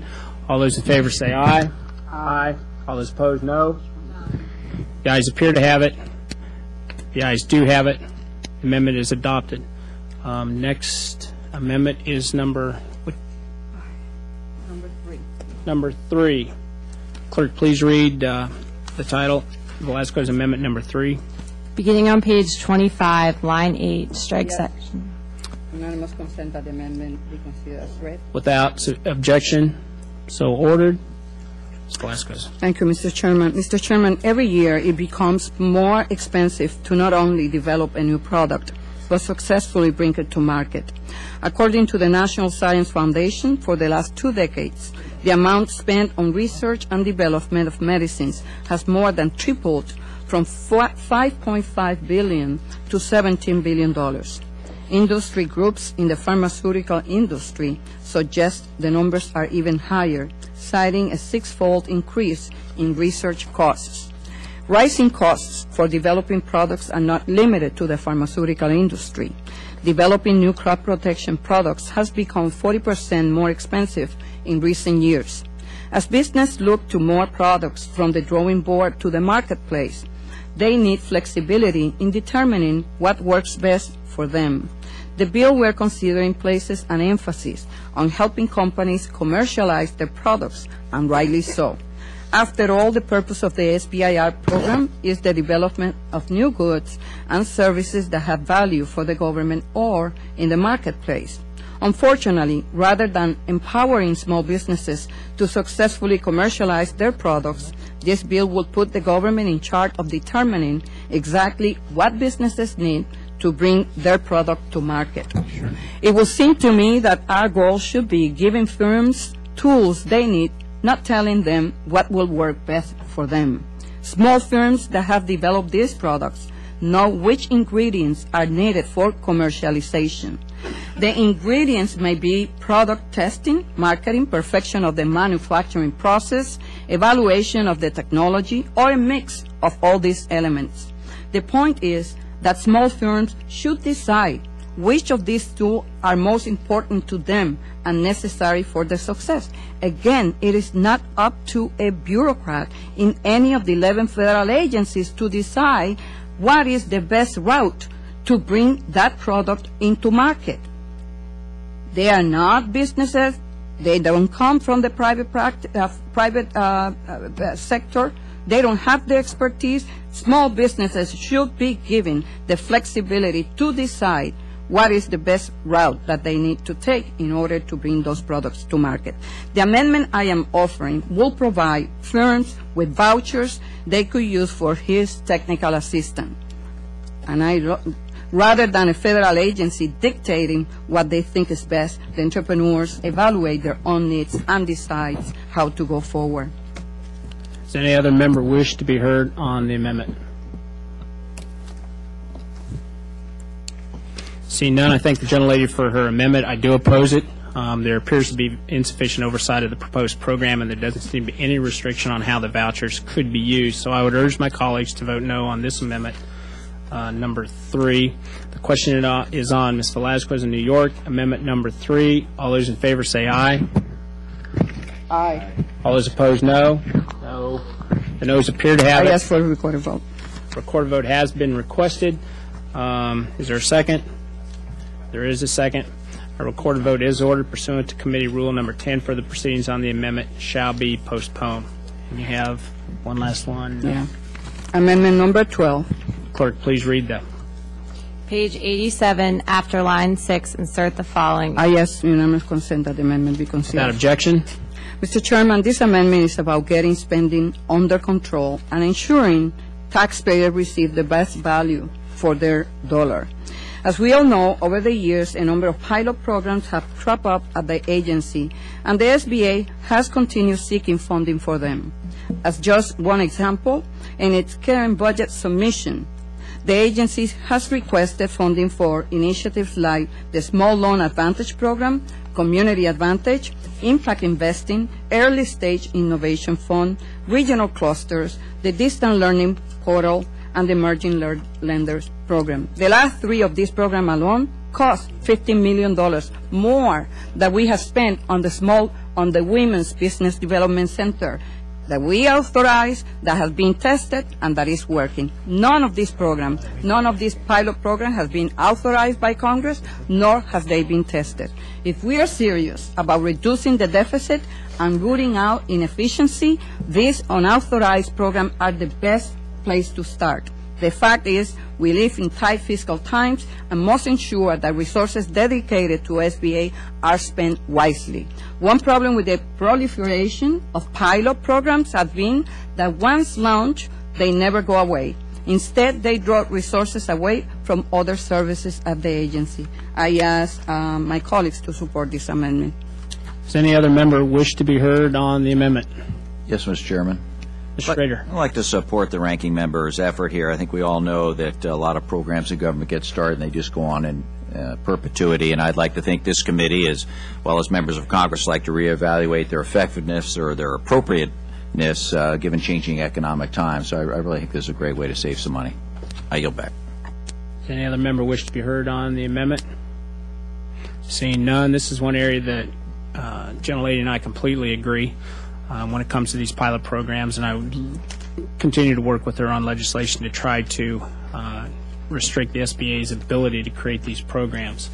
So I'd urge my colleagues to support the amendment. The question is on the Velazquez amendment number 12. All those in favor say aye. Aye. All those opposed, no. The ayes appear to have it. The ayes do have it. The amendment is adopted. Mr. King. Yes, thank you, Mr. Chairman. I have an amendment that is designated as a King Amendment. King Amendment. Clerk, please read the title. Beginning on page 86, line 9, strike section 504. Ask unanimous consent that the amendment be considered as read. Seeing no objections, considered as read. Mr. King, you have 5 minutes. It's being passed out right now. Okay, thank you, Mr. Chairman. I recognize this has been a long markup, and I appreciate your attention to that, members of the committee. And I'll keep this brief for that reason. This amendment strikes a new section that was put into the bill in the Science Committee, and this new section currently requires federal agencies to encourage applicants under the SBIR and STTR by small business concerns that are set by these priorities: located underrepresented geographical areas, owned by women, owned by veterans, owned by minorities, and located within areas with high unemployment. And I have long made the case in this committee and in other committees that free enterprise is going to thrive if it is required to compete. And I just believe that this is an unnecessary section that's been introduced in the Science Committee, and it sets up a built-in preference which I oppose. And as I say, it's unnecessary, and I'd urge the adoption of this amendment. I yield back the balance of my time. Does any other member wish to be heard on the amendment? Mr. Chairman, Ranking Member. I would like to be heard on this amendment. You know, this is so ill-advised. At a time, people want to negate the trends that are happening in America. You know, we want to be able to help this economy and our nation to be competitive globally. And so what the language says here is federal agencies shall encourage applications under the SBIR. It doesn't establish any preference. And so I will ask my colleagues to oppose this ill-advised amendment. That's all right. Mr. Richmond? Mr. Chairman, I was just going to really pose the question back that, is there a preference or something I'm missing it? As I read it, it said federal agencies shall encourage applications. And I think that in areas where you see a lack of applications and a lack of participation, then it would be advisable to go out and encourage them to submit. They have to go through the same competitive process to win an award. But I think that this fosters more competition and it just encourages more people to participate. And I think that that's something that we have consistently done in this country, is to identify areas where there are shortages based on a number of areas. And maybe the gentleman will care to expand, but as I see it, it's just something encouraging more people to participate, just like we do in a number of other areas. So I'll yield at that point, Mr. Chairman. Any other members wish to be heard?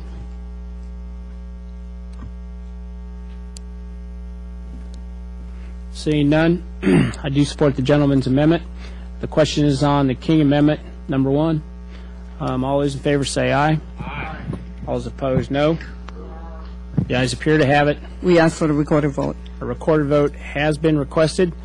On the question of Mr. King Amendment number 1, is there a second? There is. There being a sufficient second, a recorded vote is ordered pursuant to Committee Rule 10. Further proceedings on the amendment will be postponed. Are there any other amendments this time? Seeing none, the question now occurs. Give me the list. And we have, just for clarification, we have 1, 2, 3, 4, 5, 6, 7. Yeah. 1, 2, 3, 4, 5, 6, 7, 8, 9, 10 Mr. Chairman, amendments. Yes. I have a question. We told the members, you told the members that the votes will be rolled. And can we just recess and send a note to the members that we are about to vote on this legislation? They are in other committees marking up legislation. And we can, I don't have a problem just recessing here for about 5 minutes, but get them in here. Well, just get them in here just as quick as you can. Committee will stay in recess for 5 minutes.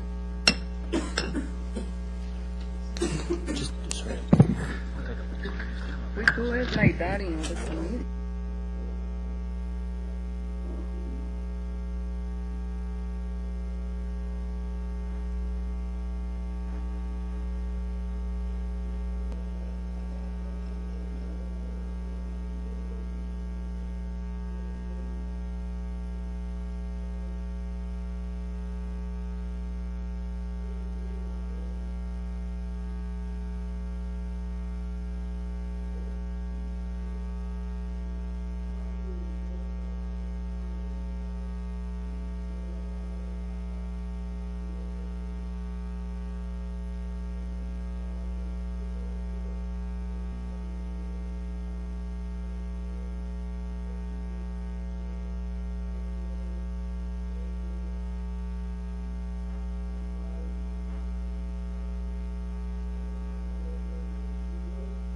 Same thing, and that's both sides. I think I showed that today.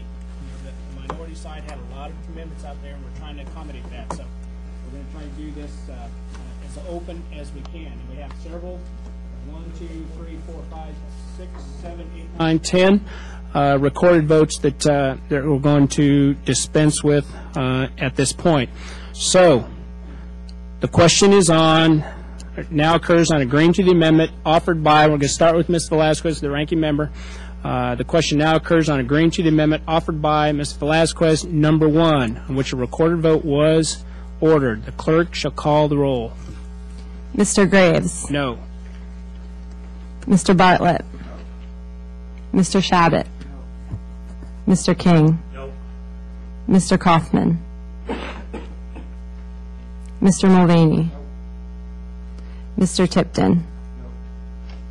Mr. Fleischman. Ms. Herrera-Butler. Mr. West. Mrs. Elmers. Mr. Walsh. Mr. Landry. Mr. Barletta. Mr. Hanna.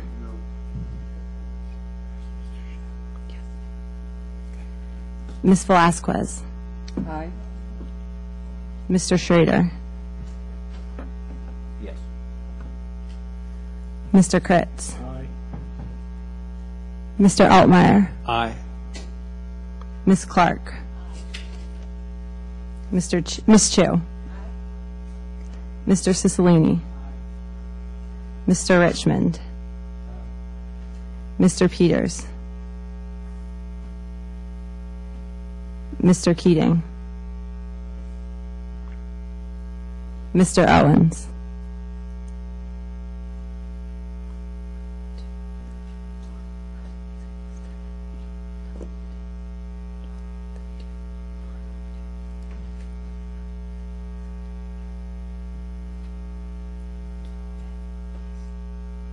Thirteen noes, 8 ayes. The noes have it. The vote is 13 ayes, 13 noes, 8 ayes. The amendment is not agreed to. The next amendment, the question is on Velazquez number 13.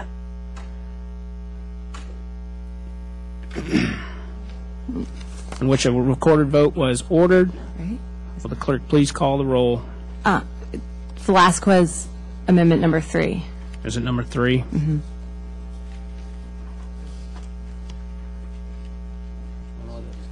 It is number 3. Mr. Graves. Let's make sure that we know where everybody is. This is on Velazquez amendment number 3, which a recorded vote was recorded. Clerk. Mr. Graves. No. Mr. Bartlett. Mr. Shabbat. Mr. King. Mr. Kaufman. Mr. Mulvaney. Mr. Tipton. Mr. Fleischman. Ms. Herrera-Butler. Mr. West. Mrs. Elmers. Mr. Walsh. Mr. Landry. Mr. Barletta. Mr. Hanna. Mr. Hanna. Ms. Velazquez. Aye. Mr. Schrader. Mr. Kritz. Mr. Altmeyer. Ms. Clark. Ms. Chu. Mr. Cicilline. Mr. Richmond. Mr. Peters.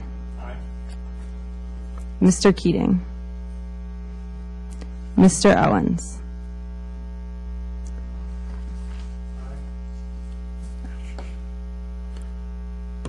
Are there any other members that wish to vote?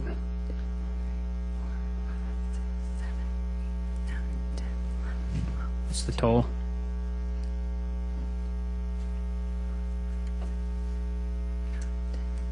$13 noes, 10 ayes. Vote is 13 noes, 10 ayes. The amendment is not agreed to. Question now occurs on agreeing to the amendment offered by Mr. King of Iowa, in which a recorded vote was ordered. Clerk, please call the roll.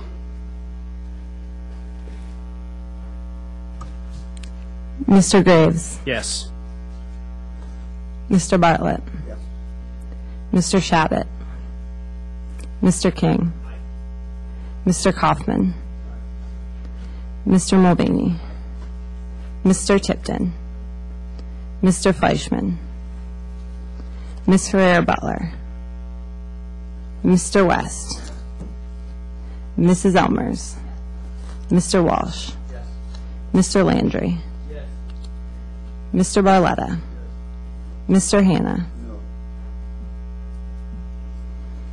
Ms. Velasquez, Mr. Schrader, Mr. Kritz, Mr. Altmeyer, Ms. Clark, Ms. Chu, Mr. Cicilline, Mr. Richmond, Mr. Peters, Mr. Keating, Mr. Owens,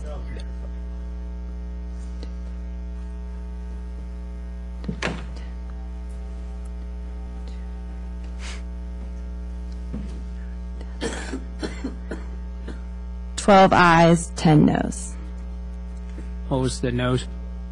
The noes 10. And 12. Wait. 12 Recount. ayes.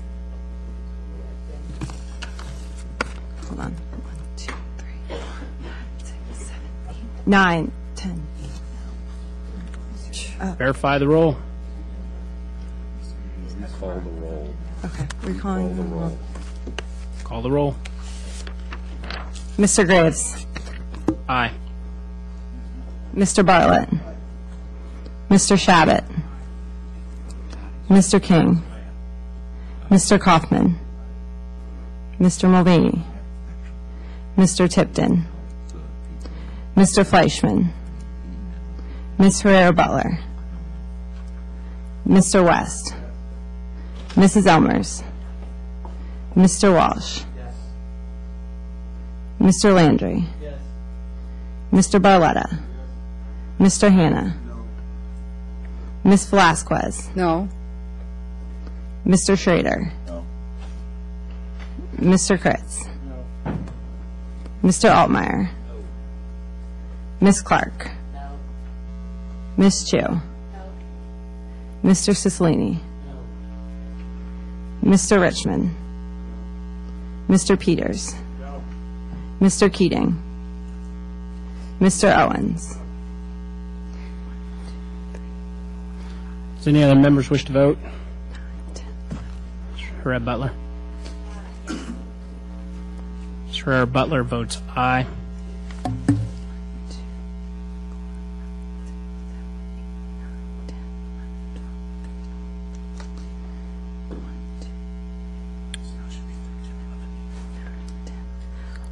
"13 ayes, 11 noes." A vote of 13 ayes, 11 noes. The amendment is agreed to. Next is the question that occurs on agreeing to the amendment offered by Mr. Owens.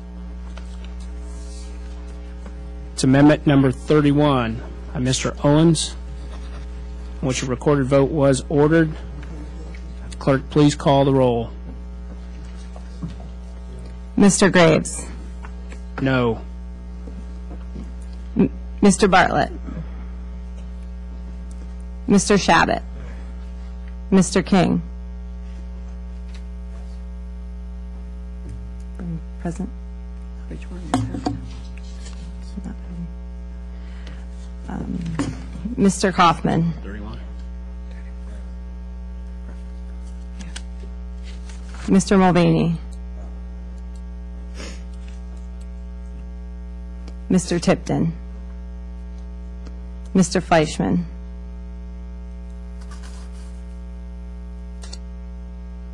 Ms. Ferrer-Butler. Mr. West. Mrs. Elmers. Mr. Walsh. Mr. Landry. Mr. Barletta. Mr. Hanna. Ms. Velasquez. Yes. Mr. Schrader. Mr. Kritz. Mr. Altmeyer. Ms. Clark. Ms. Chu. Mr. Cicilline.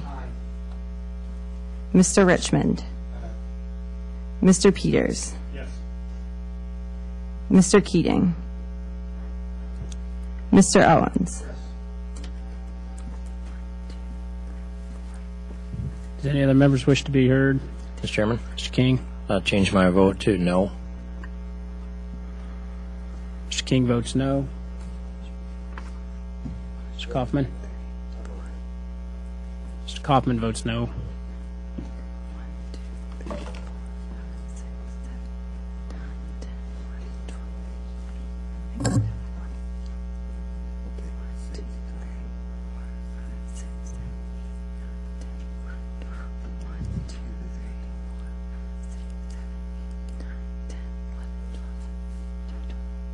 Uh, 12 ayes, 12 noes. By vote of 12 ayes, 12 noes, the amendment fails. The amendment is not agreed to. The question now occurs on agreeing to the amendment offered by Ms. Chu. It's amendment number 26, in which a recorded vote was ordered. The clerk shall call the roll. Mr. Graves, No. Mr. Bartlett, Mr. Shabbat, Mr. King, Mr. Kaufman, Mr. Mulvaney, Mr. Tipton, Mr. Fleischman, Ms. Herrera-Butler, Mr. West, Mrs. Elmers, Mr. Walsh, Mr. Landry, Mr. Barletta, Mr. Hanna, Ms. Velasquez,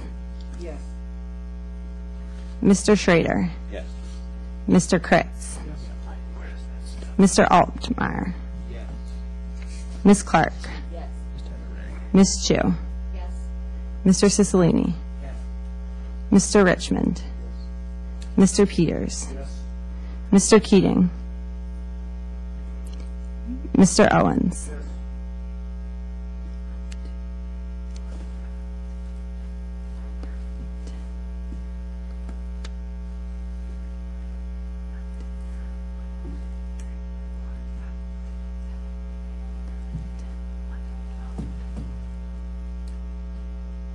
Ten ayes, 14 noes. By a vote of 10 ayes, 14 noes, the amendment is not agreed to. The next question now is on Ms. Chu's amendment number 25, in which a recorded vote was ordered. Clerk, please call the roll. Mr. Graves, No. Mr. Bartlett, Mr. Shabbat, Mr. King, Mr. Kaufman, Mr. Mulvaney, Mr. Tipton, Mr. Fleischman, Ms. Herrera-Butler, Mr. West, Mrs. Elmers, Mr. Walsh, Mr. Landry, Mr. Barletta, Mr. Hanna, Ms. Velasquez, Yes. Mr. Schrader, No. Mr. Kritz, Mr. Altmeyer, Ms. Clark, Ms. Chu, Mr. Cicilline, Mr. Richmond, Mr. Peters, Mr. Keating, Mr. Owens,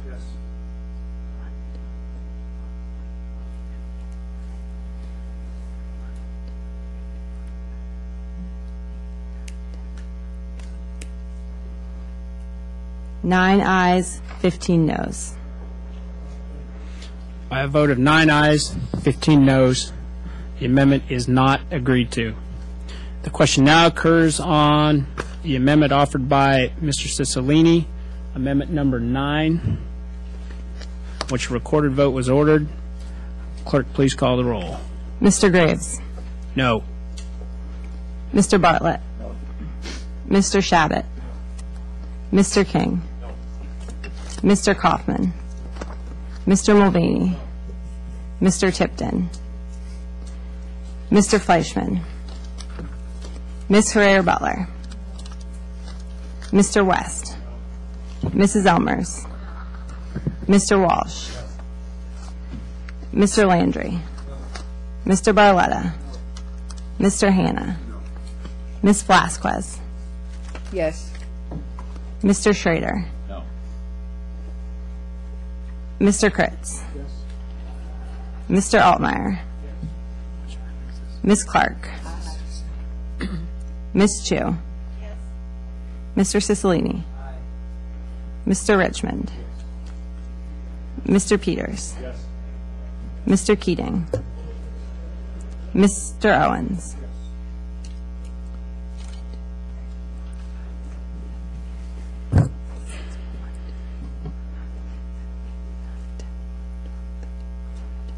Nine ayes, 15 noes. By a vote of 9 ayes, 15 noes, Cicilline Amendment Number 9 is not agreed to. The next question now occurs on Mr. Cicilline Amendment Number 11, on which a recorded vote was ordered. The clerk call the roll. Mr. Graves, No. Mr. Bartlett, Mr. Shabbat, Mr. King, Mr. Kaufman, Mr. Mulvaney, Mr. Tipton, Mr. Fleischman, Ms. Ferrer-Butler, Mr. West, Mrs. Elmers, Mr. Walsh, Mr. Landry, Mr. Barletta, Mr. Hanna, Ms. Velasquez, Yes. This is Mr. Schrader, number 11. Number 11. Mr. Kritz, Mr. Altmeyer, Ms. Clark,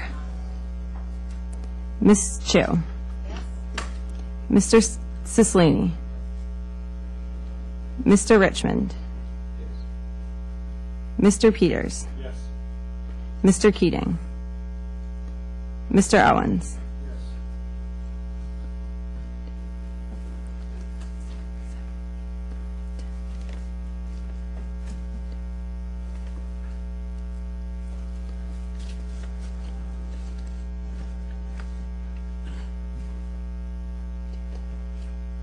Ten ayes, 14 noes.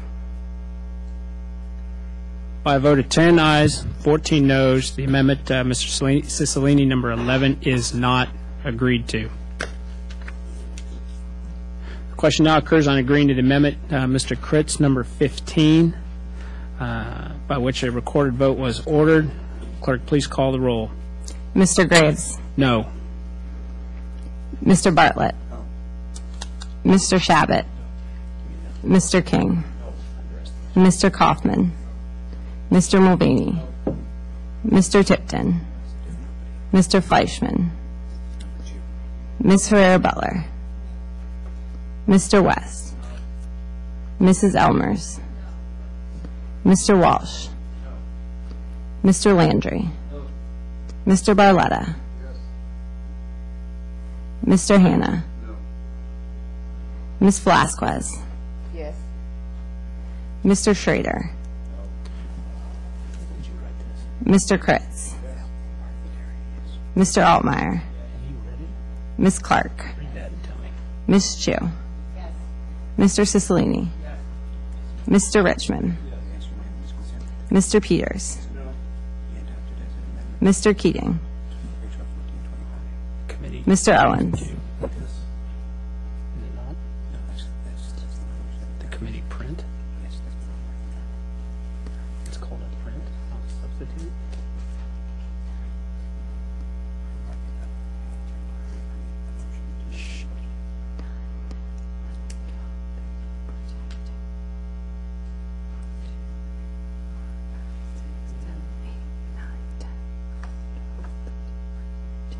Nine ayes, 15 noes. By a vote of 9 ayes, 15 noes, Kritz Amendment number 15 is not agreed to. Last amendment. The question now occurs on agreeing to the amendment offered by Mr. Schrader, amendment number 15, in which a recorded vote was ordered. Clerk, please call the roll. Mr. Graves, No.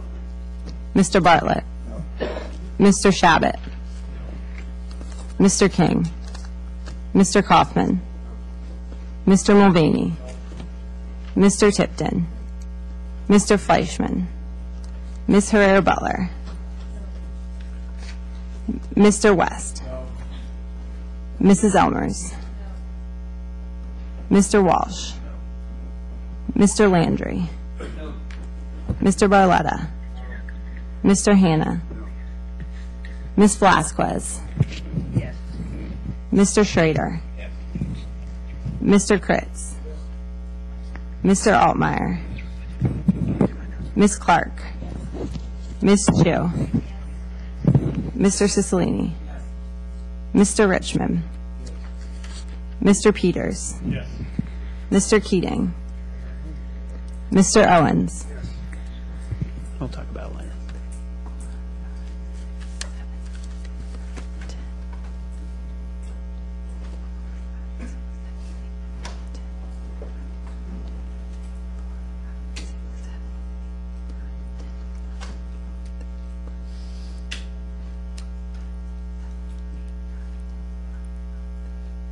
Ten ayes, 14 noes. By a vote of 10 ayes, 14 noes, the amendment by Mr. Schrader is not agreed to.